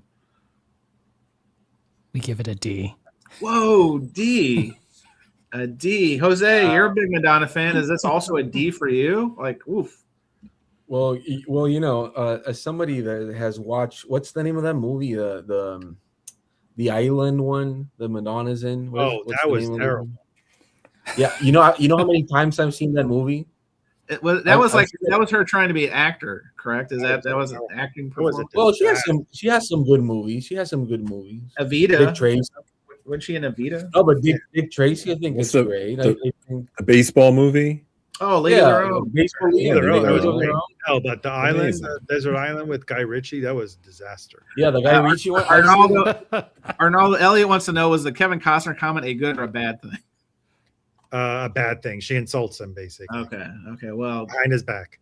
Yes, After he leaves. I have not seen this, so I plead the fifth. If Arnaldo says his dog shit, I'll put it in the C as well. What? No, it's not bad. It's entertaining. okay. Well, let's keep it at C tier. I think that's a safe spot. I mean, I can't believe all of you forget she wore this. I've never outfit. seen. Do you remember this outfit, Arnaldo? Do you remember this? The cone. Not right? Ariana Grande. yes. Oh, Chichis Mayores right here. I know we can re-rank this, but if this is a C, Rattle and Hum is definitely a D. I'm gonna show this again. This is not Gwen Stefani, okay, folks? Well, can I say something quickly, Chance? Just based on that photo that Jason put out, I'm putting in the A. That's all I'm gonna. I'm putting in the Congratulations, Madonna! You just got upgraded to an A. We'll split the difference. We'll call it B tier. B for boobies. B for boobies. How about that? I'll put it in the S, but that's too on the notes. Understood. All right. How about another one? We're bleeding viewers. This is usually what happens when we do these segments. Speaking of B, how about Queen Bee herself, Beyonce? I believe this was called Homecoming. I think is what this concert film was. Any members of the Beehive that want to say Beyonce is B tier? I'm just keeping it synergistic. Anybody? B for Beyonce. B for Beyonce. No, Anybody?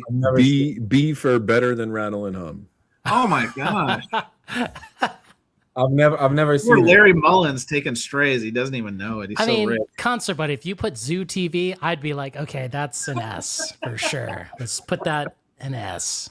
Damn, Fair enough. Chuck T says that's garbage. Garbage. French. This is the garbage is the French way of saying garbage. I didn't know that. All right. Well, we may come back to Beyonce. We didn't really get a lot of endorsement. We were just trying to be cute with it. Let's say. Oh, here we go. Speaking of cute, how about this one? Taylor Swift, the Eras Tour. Oof. dog shit. Oh, That Jose, was- come on. It was way too long. It's a very long one. Yeah. But I mean, she is at the peak of her powers. They was in movie theaters, Arnaldo. They did put this in movie theaters I to agree. qualify for the awards. So I know that was important to you. But did you see those people like the Swifties dancing right Oh, at the yeah. movie theater? That Well, was My wife took my daughter, and she said it was quite a scene. So oof, man. Oh, hang I on. Good mean- news. Executive producer Cesar says a D for Beyonce. We may have to come at D max. Oh, D max. So Cesar, um, very fair. I've never seen that Taylor Swift. In fact, if I ever do watch it, I might die that day. So I have no opinion on it. It's fine where it is. You the D. Wow. So D for deathbed is what Jose is saying. D for deathbed. is it better than Rattle and Hum? Oh, my No. Lord. Okay, all right, that's fine. That's Any, fine. me going to the supermarket better than Rattle and Hum. What Yeah, is it? yeah. When you went and bought that cheese on the live show, that was even better than Arrows Tour. I agree with that. Yeah, there you go. All right, how about this one? LCD Sound System. Shut up and play the hits. LCD Sound System. Fucking S. Put that shit in the S. Oh, There you that's go. the passion we want right There there. you go. Bonger. Let's go. That That's the a C. no fuck that shit. I love that concert. I watched it, fucking pirated the day it came out on the internet. Whoa, whoa. There you go. Listen, we don't need the feds in our business, Jose. We don't need them digging into We don't past give a and- fuck what we do here in God's country. You know? So fuck.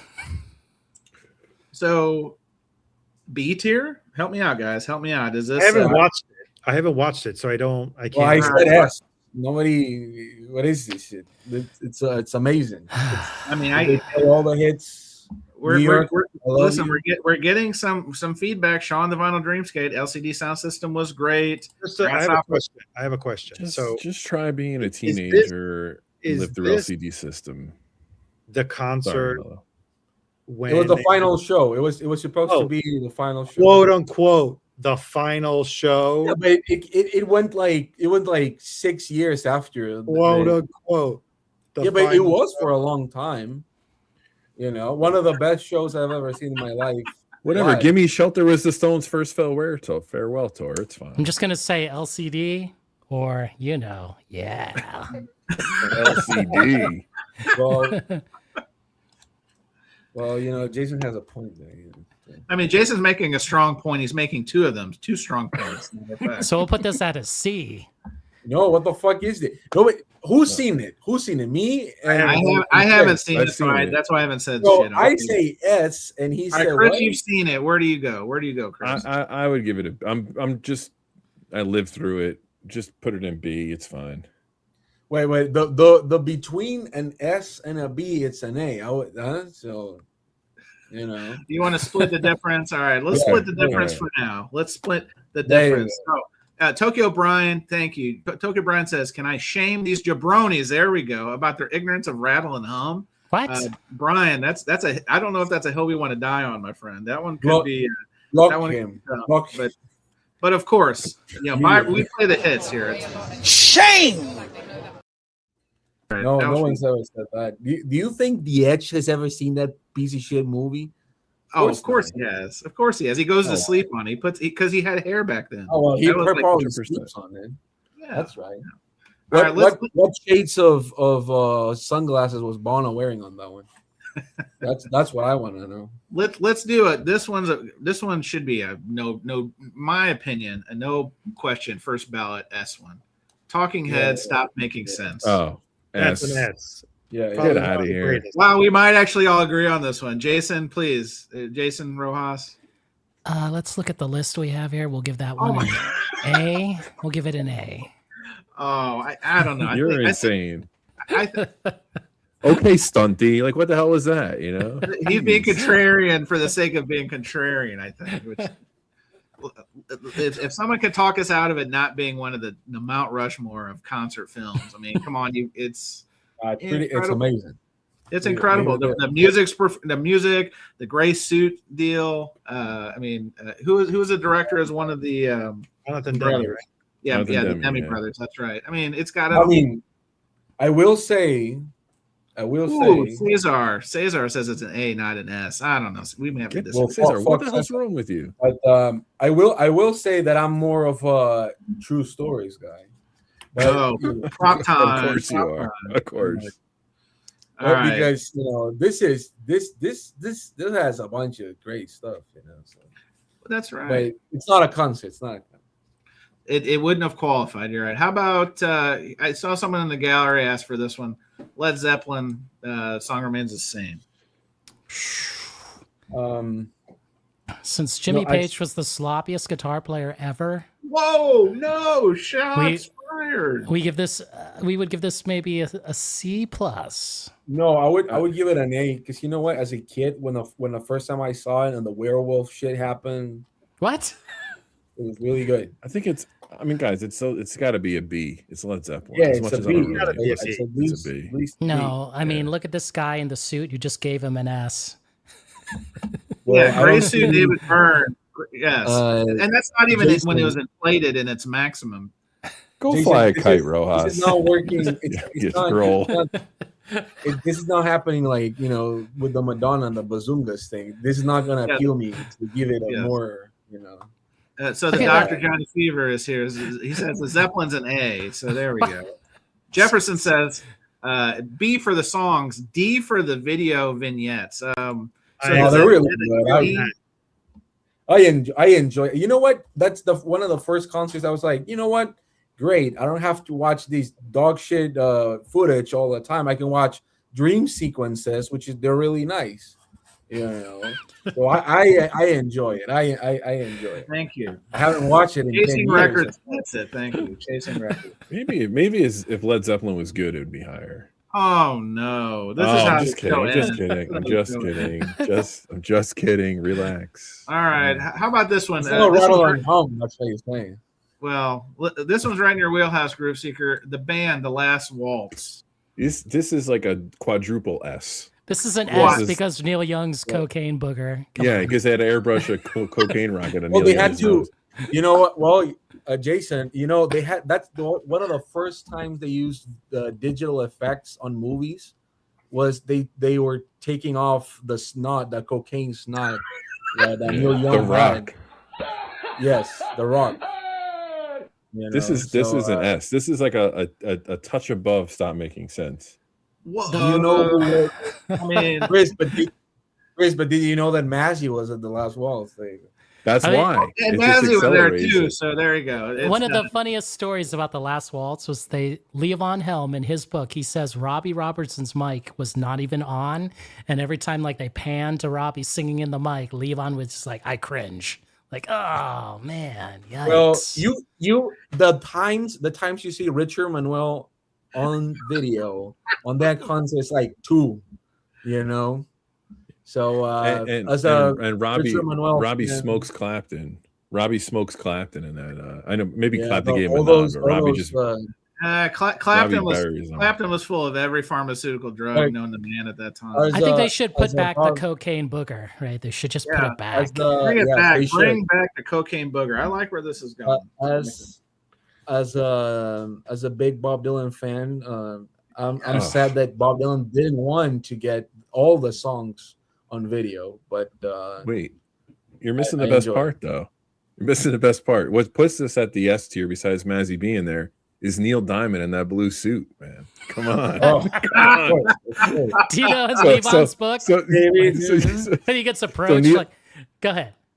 You know, Neil Neil Diamond is walks amazing. off Neil walks off stage and says to Dylan, "This is the legend. how you gonna follow that? And Dylan's like, what do you want me to do? Fall asleep or something like that? Like it was. By the way, That's Van Morrison's Caravan, but the Oh. best song on the Last Waltz, it's the night they brought Old Dixie down. That's like Yeah, to me. yeah, it's good. Arnaldo, if you don't watch it this weekend, it's shame on you. Oh, That's there right. it is. We've got the That's line right. of the night. Music Talk with John is here. John, how are you? He says, I'm Did they- offended on did they behalf of all remove- cocaine did they- boogers. Did they restore the cocaine boogers on it? No, but you could listen. Everybody's jaw is practically fractured from being locked all night. You'll see when you watch it. I mean, it's already and S. Johnny It's Mitchell. not a tier above S because of the cocaine boogers, but if there was, I think cocaine boogers puts it over the top. And Johnny All right. Mitchell looked nice.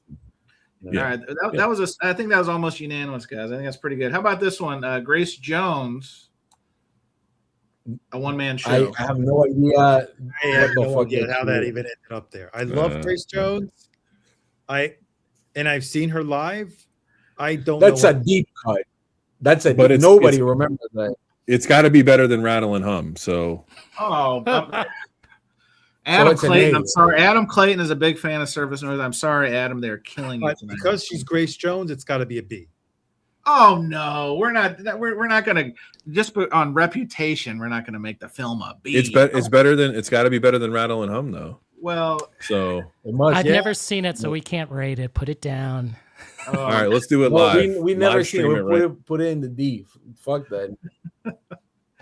well, it can't be worse than Rattle and Hum. I agree with Chris, but let's just keep it at that same tier. All right.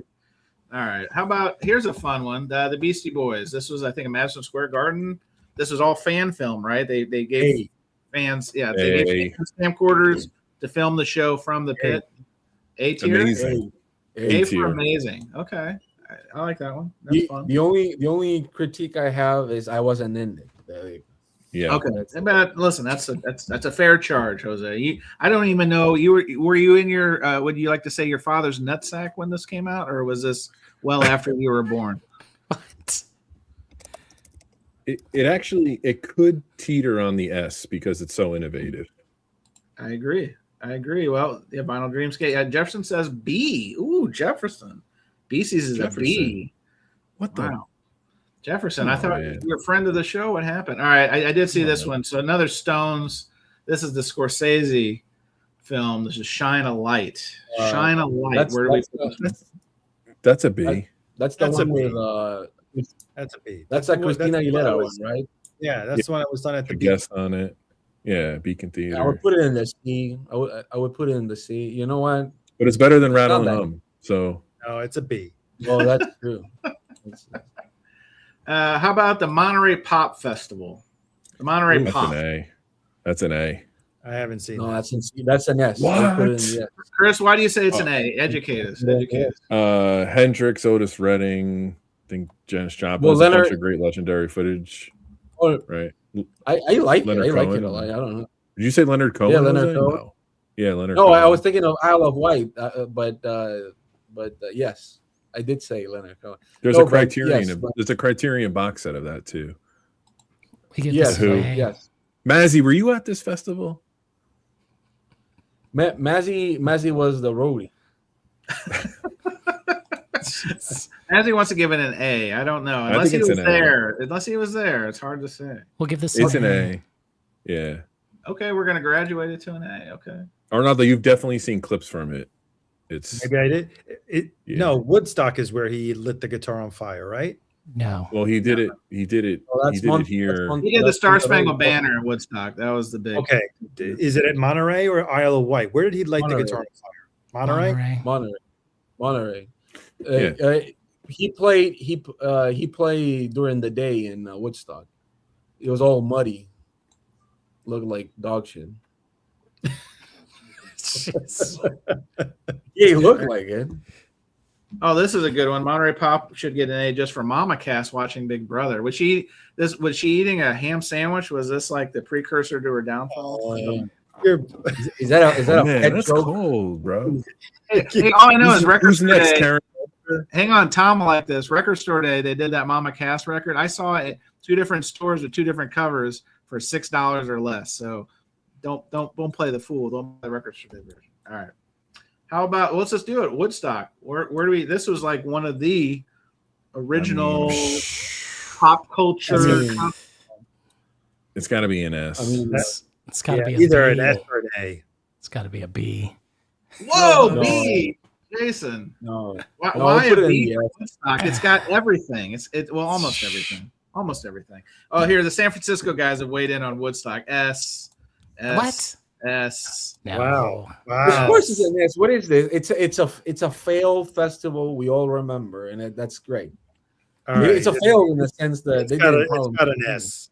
Ah, Yeah, it's an S. It's an S for sure. Richie Havens, Fish doing the what is it? The fuck? didn't Was it play. fuck? Yeah, Fish didn't play Woodstock. Oh, Jason, you're taking a shot here. Henry says Jason is a B. I don't know what that means. Did, You mean B Big for the fish. best? did Fish play Woodstock 94? No. No. That's crazy. All right. How about this is Bob Dylan. I think it's now this picture is the 30th anniversary concert celebration. Oof. I don't give a flying fuck. What I anyone don't says. think that. Okay, here's my But objection. Lou Reed doesn't- was one of the best covers ever in that. So That's all an I have. A.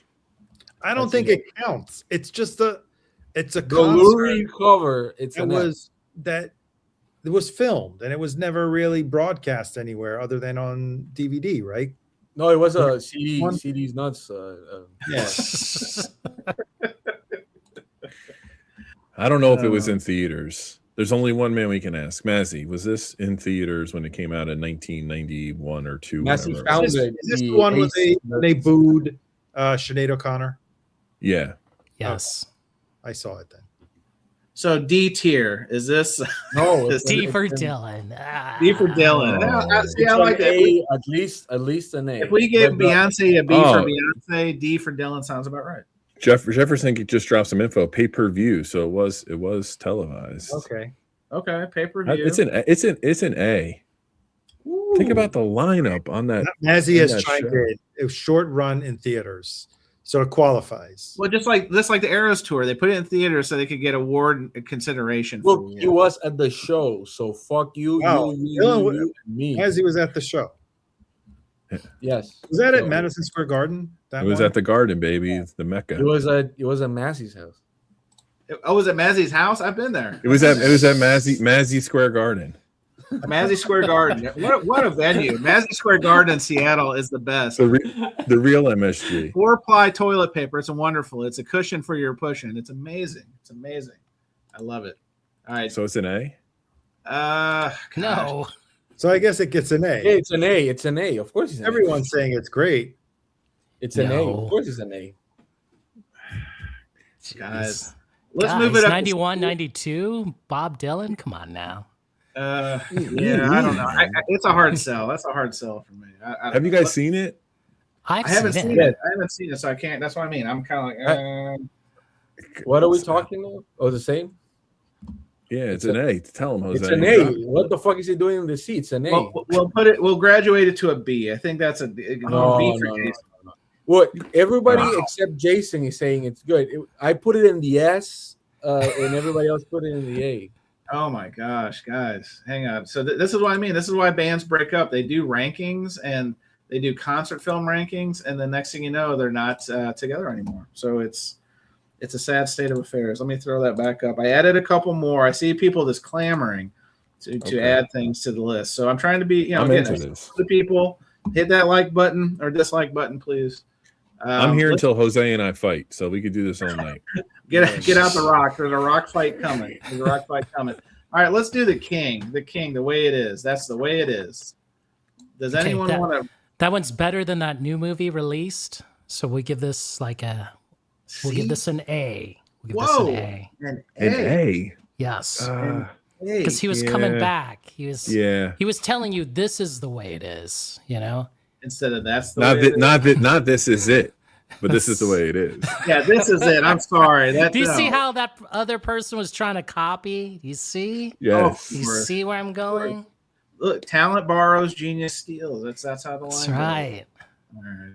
What about Sign of the Times from Prince? This is 1987. That's It's an on the S. European tour. Whoa, Arnaldo. It's an S or an A. Yeah. Ooh. I haven't seen it. I have only seen the other movie, Prince movie, that it's dog shit, the black and white one. No, this is a concert. This is a concert. This is Oh, I know, but This I'm isn't saying under the like, cherry it moon. goes in my head. You know, what is it called? Wuthering Heights. What the fuck's that movie? I don't remember. Hang on. We've lost Jack. He says, "You lost my confidence. You don't even know Elvis." Jack, please stick around. Dude, We're gonna disappoint you even more, Jack. To stick around. There isn't a bigger fat Elvis fan on this panel than me. Don't get me started. Yeah, Fat Elvis is the good Elvis. So we're comfortable with Exactly. Sign of the Times as an A tier. Is that? Are we comfortable? Yes. Hell yes. All right. I think It's that's an S, but okay. okay. All right. Fair enough. What about Watt Stack? This was the I think Stacks and Isaac and those guys put this on. What's that? Documentary. It was performance, and they were talking about it, and it was a lot of concert film footage. It took place. It wasn't a tour. It was an event. Like Woodstock's the same thing in a lot of ways. Well, that sounded horrible. So I'm putting in the D. I haven't seen it, but my vote is dog shit. C. Oh, we got. Hang on, Jose. You got A. Yeah, it's a B at minimum. A B at minimum, I think, is a good call. Chris. And we got a little bell curve. We got a little bell curve going. Yes, it's a B for sure.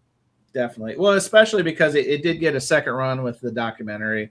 What was it on Netflix? Where because it came out for the anniversary. The Kraft did the 8-discer. Yeah, I think it was on either Hulu or Netflix. One of those had it. I would give this an A because Rufus Thomas does Do the Funky Chicken. I mean, Yes. it's a phenomenal performance. Ooh, okay. Well, you know what? You just sold me. Rufus Thomas is fantastic. He's one of my favorite Stax guys. But how about Chris Groovseeker? You brought this one up, the Hendrix one. What was this one called? This is live at the Fillmore, the Band of Fillmore Gypsies. East. This Yeah, is yeah. this That's is an S. amazing. That's an S. This is an S or an A. This is Well- if you've never seen this. Well, I will say the video quality is not an S, but the music is. The video. Well, that's what kind of makes it cool. It's in black and white. It's it's freaking like great. it looks like what do you call it? Like surveillance footage. But, Surveillance footage. So it Yeah, looks it like looks a Target like- parking lot. Is what it looks like. looks like Paranormal Activity, some shit like that. But, Mazzy, but there's a- was Mazzy at that one. Was Mazzy at that one? was it? Oh, yeah, Mazzy, were you at Maybe. this one? Were you at this one, Mazzy? Massey shot the movie. He shot the movie. Wow, Hey, that- Chris, that- this Was is it not Fillmore true. West or Fillmore East? East. Oh, It's wait, East. what is? Oh, East. What is- okay. Hang on. So DJ Armstrong says you're also Come on, missing man. Dylan's Rolling Thunder review, but there is an obvious anti-Dylan bias here. This No. isn't a concert film though. This isn't a concert film. Show it again, Chris, because you do have a prop. Show us. Yes, thank you. Yeah, that's amazing. The conversation Dylan has with With Joni. yes, Oh, that's That's like- that is Yeah. unbelievable. We're taking straight as Stevie says. Come on, fellas. Green Day's Bullet in a Bible deserves to be on this. Yeah, shit, Mazzy, the- we were the asking key- if you were at the Jimi Hendrix. Fillmore East. That was Fillmore East. I thought it was Fillmore West. So we land on A tier. Is that where we're landing, guys? I don't know. The gallery's I didn't see saying S. If you I didn't scroll up, the gallery says S. Oh yeah, there's there's a lot- everyone there's a- wanted an S. There's 2 or 3 in there. Okay, well, I think we can graduate it if the gallery says so. I think we can say that. I have mixed feelings on a couple of these. Let's go Neil Young, Heart of Gold, the Heart of Gold concert film. This is an When- A. That well to me it's an S because I really love Prairie Wind, which hot take, but I think that's his best album in a lot of years after that one. So When God Made Me, which is a nice song, he does Heart of Gold, which is really nice. The imagery is nice. It's shot nice. And- it sounds nice. and He's wearing a good didn't- fucking suit. You know. But didn't Well, and didn't also Demi Jonathan didn't- Demme. Jonathan Demme did Yeah. this one, right? in the same theater as Stop Making Sense? Oh, It's that's an nice. A. If Yeah. I have not Yeah, seen it. well, I'll put it in the S because I I had it on DVD as a kid, and I would watch it a lot.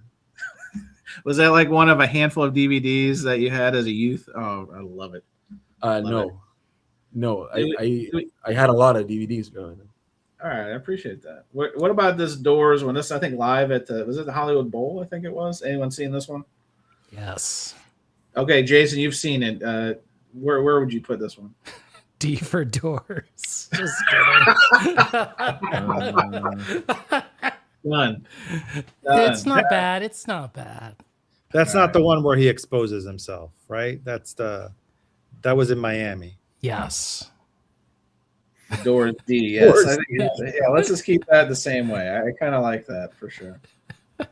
I don't know about this one. Depeche Mode 101. Is anyone familiar with that one? I didn't see it in any of the. Yes, and I don't like it, so it's a C.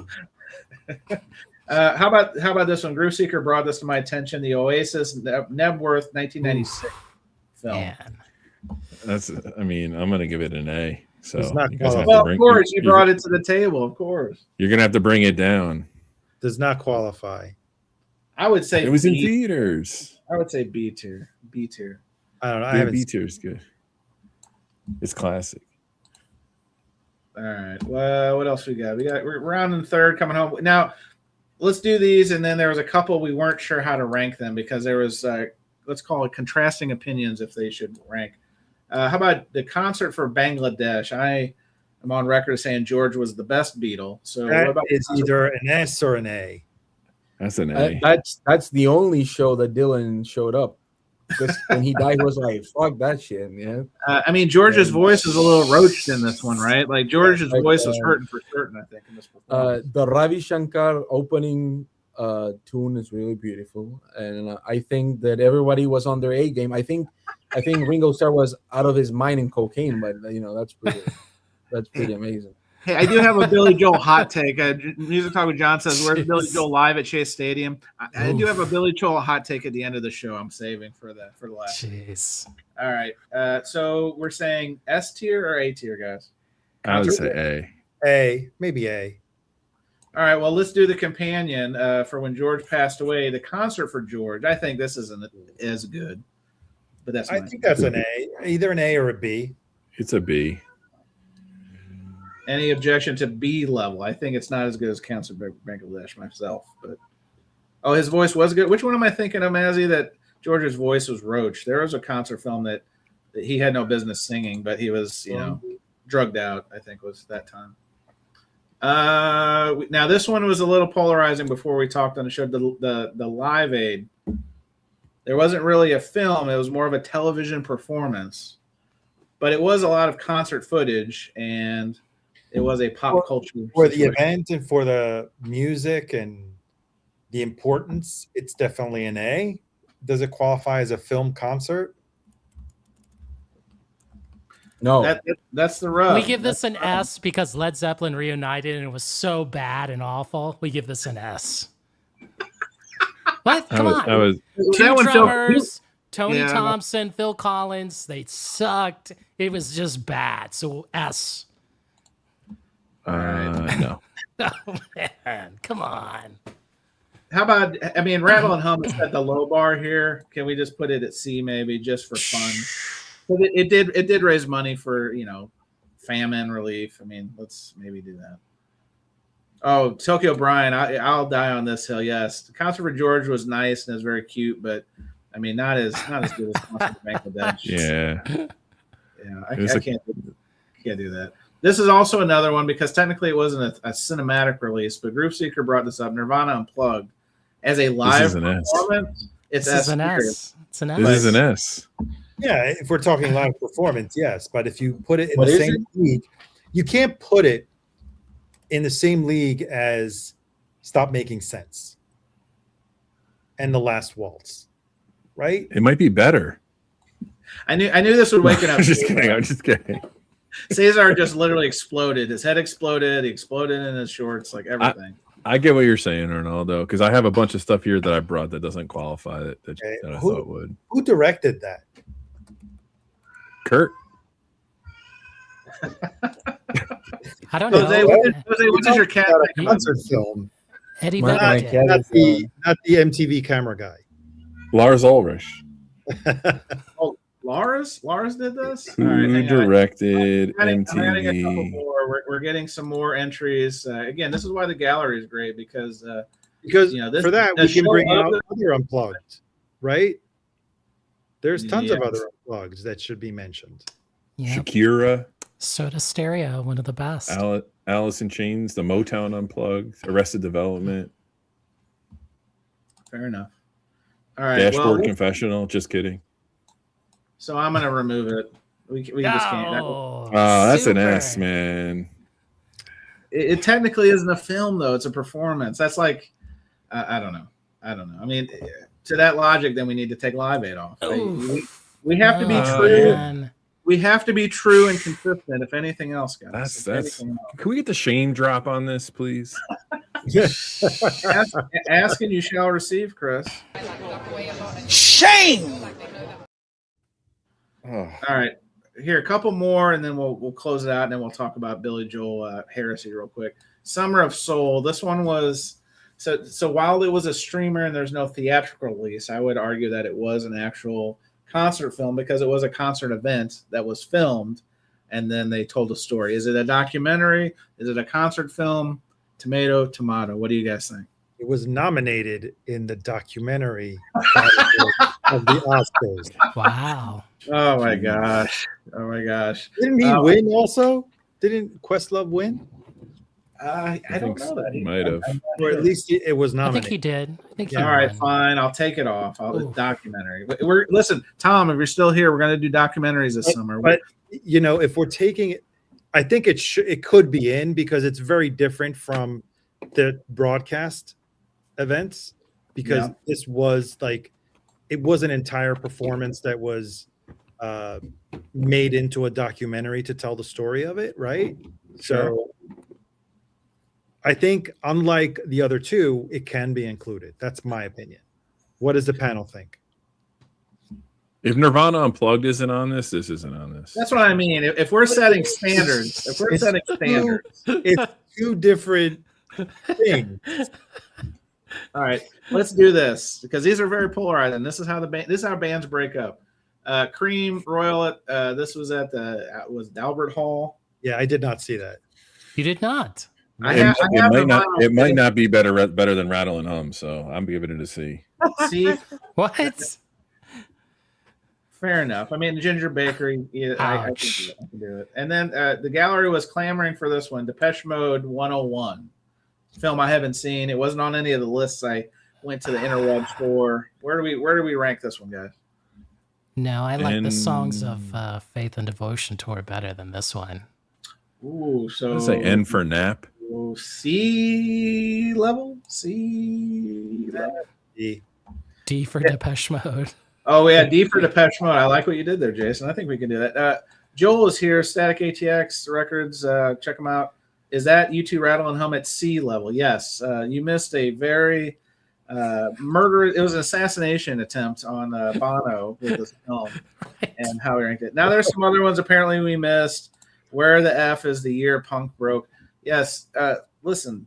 Yeah. Here we go. Grasshopper keeps saying this. I'm sorry. Grasshopper is very passionate about our omission. There are several omissions. I don't know if Bo Burnham Inside. That was like a comedy film, right? Like I know he sang, but I don't think that's dog shit. Oh, and then Mazzy, you just can't make this guy happy. Get your shit together. The Roy Orbison Black and White and Mad Dogs. You can talk to the internet because they were not on the top 10s of Rolling Stone or Variety. They went to a lot of places. But the We're missing a few. Chris Gaines TV special was, but if Nirvana can't make it, Chris Gaines can't make it. What about the Mariah Christmas special? Wow. Chance, we're missing a few that I brought, if you don't mind. Just 10 seconds on it. Yeah, let's do it. So Chris. we're missing Fish Live 1998. We're missing Fish a Coral Sky, Live in Utica 2010, Good call. Fish Live in Brooklyn. What is here? Fish Live in 2010 again. The Fish It documentary. Oh, Fish at Walnut Creek. Oh my god. Bittersweet Motel, and Fish Live in Vegas. We're just, I mean, what are we doing, guys? What are we doing here? Come on. I would say that the Grateful Dead on Wonderland. It's amazing. Dude, that's a good set. I mean, here's Better than the movie. The good news is, guys, we're sure to alienate and polarize somebody out there. The bad news is we can't get them all. It's not like Pokemon. You can't catch them all. But I do want to close the show on this. I listened over the weekend. I think it might have been the weekend before, actually. New York Times do a podcast called The Daily, and then on the weekend they'd have like longer feature pieces. And apparently they did a poll. Did you guys hear about this? Of the greatest living songwriters. Living songwriters. You ready for this, Chris? This is where it gets a big crock of shit. So the actual episode on the podcast was they talked to Taylor Swift. I have no argument with that. She talked about her process. It's actually a very interesting conversation. Talked to Jay-Z. Again, no argument on that one.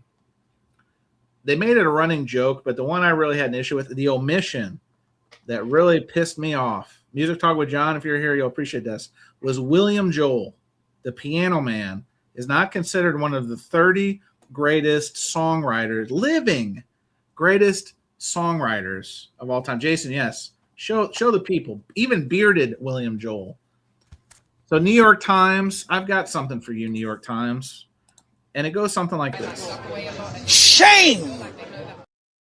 I mean, look at this pixelated RSD from 2019. Yikes. Come on. Has he written a song? Has he written a song in 30 years? Yeah, he did write a song a couple years ago. He was doing, remember he did that Yo-Yo Ma? He was doing like orchestral. Yeah, that's right. The guy can write music. The fact that he's not in the top 30, let me see if I can find this list. I mean, what a crock of shit. But Chance, I take exception to Taylor Swift. If you just look at the album credits, there's like 17 songwriters on every song. She has collaborators. It's not like Beyonce where you have 30 people helping, like solo. Was Beyonce on the list? I need to pull the list. I think she might have. I mean, here's some of the names. I'm just going to read it off. So Taylor Swift. Good. Yes. Well, let me read off some of these names first, okay? And this is American, right? It's American only. Yeah. So yeah. So Taylor Swift, Lana Del Rey, Mariah Carey. Okay. I really can't argue with these, right? No. Hip hop was Jay-Z, Kendrick Lamar, Missy Elliott, Babyface. I'm sorry, Kenneth Edmonds, Babyface made this list. Look up his credits, man. I'll have to. I may be missing that piece. Outkast. Here, let me just pull the list. I think I can pull it. Wait, is Diane Warren not on the list? She's not. Get ready, Arnaldo. Hold on to your butts. We're going to go overtime for this one. Well, this is some to Billy Joel's credit. I remember reading this many, many years ago, and I don't know if, because they say don't believe everything you read or hear on the internet. Paul McCartney, I think at one point was asked, there's one song he wished he had written, and he said, "Just the Way You Are" by Billy Joel. Oof. Now, if anyone knows if this is true or not, but I remember reading that. You know what? Yeah, but he later said he wished he wrote "When Love Comes to Town" after he saw Rattle and Hum. I think he changed his opinion. No, I've heard that quote, Arnaldo. Yeah, I've heard of that. Well, here I'm gonna read off. Do you think he regrets? Well, let me do this. I'm gonna read off some people from it, and then we'll talk about the 11 omissions. I think that's a better way to do this. Rock and folk: Bob Dylan, Carole King, Bruce, Fiona Apple made the list. Interesting. I like her, but I don't know about that. Steely Dan, wherever Bianco is, and University of Tim are happy. Willie Nelson. I love the Dan. Okay, you love the Dan.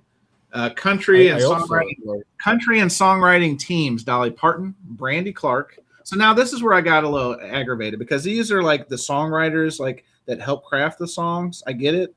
But like, what is the bar here? Shane McAnally, Josh Osborne, Lucinda Williams. Okay, Lucinda Williams, I could go with that. Here's the real kicker. Some of these honorable mentions: Bad Bunny, Romeo Santos. Does anyone know who Romeo Santos is? Yes. Motherfucker, if doesn't you belong don't on the know, list. if you don't know Romeo Santos, el papá de la bachata, you can go fuck yourself because that shit is the best. Well, fuck me, but greatest 30 greatest living. Aventura, Nile Rodgers. Aventura. Nile Rodgers, no argument. Nile Rodgers has created some of the best hooks. You know who's missing from this list? Romeo Santos also lives in New York, by the way. You know who's missing? I'm just gonna quote the lyrics here. Everybody says she's looking good, and the lady knows it's understood. Yes. Strutter. Yes. Paul Stanley. Gene Simmons. Was it Paul Stanley or was it Gene Simmons? Both. It was both. Oh, right. Okay. Can you imagine if both were on there? People be losing their minds, right? So, by the way, Romeo Santos is really nice. Very good. Here's some of the other names real quick. Lionel Richie, no argument. Jimmy Jam and Terry Lewis, no argument. Like, I think that's fair. But let's go to, and Mazzy said this, because, there's a lot of pushback on this. The 11 who did make it. Let's see if I can pull this up real quick. I'd like to throw some names out, too. Well, let's see if we cover them. Hang on. I got to log into this. Hang on one second. Good grief. I'll throw some names. What a mess. Here, let me do this real quick. I got to log in. I even lost the thread. What are we discussing right now? Sorry. This is so New York Times put out the 30 great list. They got people together in a room. They got critics. They got musicians, etc. Well, they got a. How could they not ask one of us? I mean, that's ridiculous. Well, anybody from the BC, what a crock of bullshit. I mean, I would have even said if you want to do somebody like, I don't know, Abigail DeVoe or, one of these people who aren't really in the BC. I don't know. All right. So, you know what I would be like? Paul Stanley, Gene Simmons, Deuce. Can I throw a concert? I know that section. Jose, that ship has sailed. Wait. I want to, because you might be surprised that I actually. What about Connor Oberst? How come he didn't? Connor Oberst. I listed him. We were talking about it. All right. Connor Oberst, definitely. Real quick. So here's the piece, because the New York Times said these are the 11 that were the hardest omissions. There he is, the great one. William Joel, the pride of Long Island, Steely Dan, Peg. Hang on. Whoa. I thought they said Steely Dan was on there. They're just saying Donald Fagen. Let me see. Where it is. Oh, these are just songs. Hang on a second. Hey, Paul Westerberg. Oh, this is like a playlist. This is some. You can just show the list. Go back up. Just go back up. Right there. Stop. There it is. Thank you. 11 great American songwriters who didn't make that. Oh, this is their track list. Okay, so Wilco, even though Tweedy tried to nominate himself. Tom Waits. How did Tom Waits not make the list? Tom Waits. Randy Newman did not make. Randy Newman. How did he not make the list? Well, garbage. Maybe there's some short people in the judging. Yeah. Garbage. Rufus Wainwright. How did he not make the list? These are all great questions. I mean, Frank Ocean, Ryan Adams, Connor Oberst, Ben Gibbard. He's canceled. Andrew Bird. Yeah, Ryan Adams. Well, I only see English-speaking artists. Well, again, the New York Times is an English-speaking publication. Well, it said America. Bad Bunny. You just mentioned Bad Bunny, which he writes in Spanish. Although he's from the U.S., he's from Puerto Rico. Yeah. Yep, and no then Paul Romeo Simon, Santos. So Paul Simon. Where is Paul Simon? That's a great Paul Simon. It's been ignored. Also, I'm hard to believe that no one in the New York Times. How old was it? How old was this? Was this a poll or was this a person who wrote the article? No, this was a group of people. They actually had different levels. They had songwriters, they had artists, they had writers. I know where they got this information from. The number one contributor had to be Malachi from the tracking angle. Had to be. Jeez. Yeah, it makes sense. This is Bizarro World. So Paul is on the master list. Simon is on the list. Well, again, I was just reading a very condensed version. Okay. Randy Newman's on there? No, Randy Newman, their own publication, Mazzy, is saying Randy Newman was okay. But Tom Waits, how could they forget Tom Waits? I'm glad they left James Taylor off. I'm happy about that. Oh, come on. No. That's right. Shots fired. Bring it. All right. Oh. So Chris, I do I'm like guessing this you're not- callback. I do like this. Kimbo says, "What about David Allen Coe?" To which Elliot says, Fuck the "Living." racist. You knew Elliot would go with the David Allen Coe route. Anyway, You know what? What's Well, that they guy's probably name? prepared the list a while ago. David Allen Coe just died 2 years ago. I mean, two weeks 2 ago. weeks ago, yeah. Yeah. David Allen Oh Cow. yeah. What about Neil? What David about Allen Heaven and Coe Blue strikes Jeans? out. I mean, come on. Diamond. Hey, Diamond hey, in the for rough, every- man. No. Hey, September Morn, please. Cracklin' The Rosie. What about Lou You Reed? don't bring me flowers. Lou Reed's dead.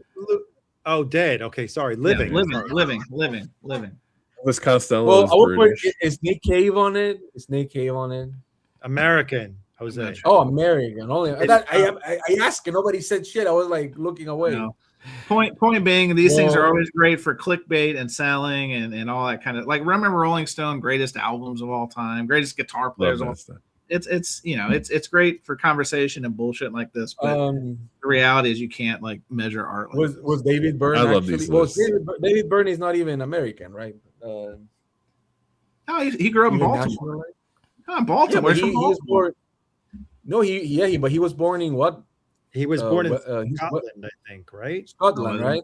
Yeah, I could He's tell you where American. he was born. He's national. He's like American. What about like Linda Perry? Like, how's Linda Perry not on that You're list? saying they What, weren't. what about Yeah, Daniel no. Johnston? There you go. Yeah, here's the point, guys. We could go on, and we're already in overtime. But check it out if you read those kind of things. It's out there on the interwebs. I'm just going to bat. For William. I didn't even try Huey Lewis because I knew I couldn't get very far with Huey Oh Lewis. man. Did But- what's Jose, I'm the waiting guy's for you. name? Wait, Barry I'm Manilow. thinking. It's Barry Manilow. Barry Manilow, Jose, is that who you're thinking of? No, Yeah, these are good ones. Andy. Towns, no Gene Clark. Yeah, I mean, as Jose would say, the Yeah, list what is that long. counts? What country? Hey, Groove Seeker, what's our final Is bong the gambler count, on it? bong count for tonight's program? Chris? Wow. I mean, this is another strong showing. 35. 35. I definitely said no to that. Congratulations, I think Mar. Again. These counts are really these are really Again, anybody else is more than welcome to have a second audit. I don't care. I got 35, and I counted two middle fingers in there. I counted You two should middle show fingers. Henry's comment. Look at this. Hang on. Just this episode, Henry, where have you been? Listen. Send too many records over here. Henry was stirring the pot. He was in a Too Many Records live stream and said it's a drinking game anytime that Too Many Records is mentioned over this program. And of course, he doesn't know. I have a question for Henry. Is Henry on the right or on the left of the thumbnail? Isn't the guy from the left from the Power Rangers? I have no idea. Jean jacket, Henry. We need to know. We want to identify. Is Henry? No, Which it's the guy on the right. The guy on the left is someone. I forget who it is. Of course, he's someone. What does that mean? That narrows No, it like down. a famous guy. Jose, crackpot detective work there. Yes. But by the way, I was gonna show that I own this on Blu-ray, and I hate every single one that plays on it. But I think it's a good. Come on, spit it Taylor out. Swift eras. No. You know this shit. The big. Oh East- yeah, that's Right. like the Festival Express Part 2. Yeah, I remember that. Yes. That's So I was gonna Edward say Sharp, Mumford. He's the Gene the guy. original one. Yeah. The original one is really good. Arnaldo, the Festival Gene guy. Express. Yes. Yeah. And, Henry, and listen, we're busting balls. Henry is a very strong proponent of the show, so I appreciate that. But I thought we Well, might it's a have UFC many records fight, right? dive in because it was painted that we shit talk him every week, and that's just not the case. But I'm sure he's a nice guy. He comes up. He's a member of the community. He got banned from records today. So guess what? We're going to talk about him sometimes, and I'm sure he's okay with it. And if he's not, what's that song? Cry Me a River. Just it is what it is. Anyway, all right. Well, guys, we had another strong or dumb showing, as some people said. So we're everybody's flavor. We're not your neighbor. Oh, Nate Cora, the UFC guy. Okay, yeah, I remember him. Oh, he got knocked out by was it Rich Franklin knocked him in the next week. I remember that fight. I used to watch UFC pretty often. But anyway, appreciate it, guys. Another great show. I think we're probably gonna do maybe next week, and then Arnaldo, you're gone next week, right? I am going to see Bridget Calls Me Baby next week. Oh yeah, great. Then Cesar to see that show. I saw them last week, I think. Yeah. Sweet. Well, cool. Have fun. I think, Jason, you should check them out. I think they're coming to ACL. Nice. Along with my favorites, Geese and Turnstile. Oh God. Good stuff. All right, well, guys, thanks for joining us. I think we'll do one more, and then we're gonna take like a 1 or 2 week hiatus because we need to go to a workshop of the best songwriters of all time and come up with new ideas. I'm gonna check that list. It sounded like dog shit. By the way. No doubt. All right, thanks for joining us, everybody.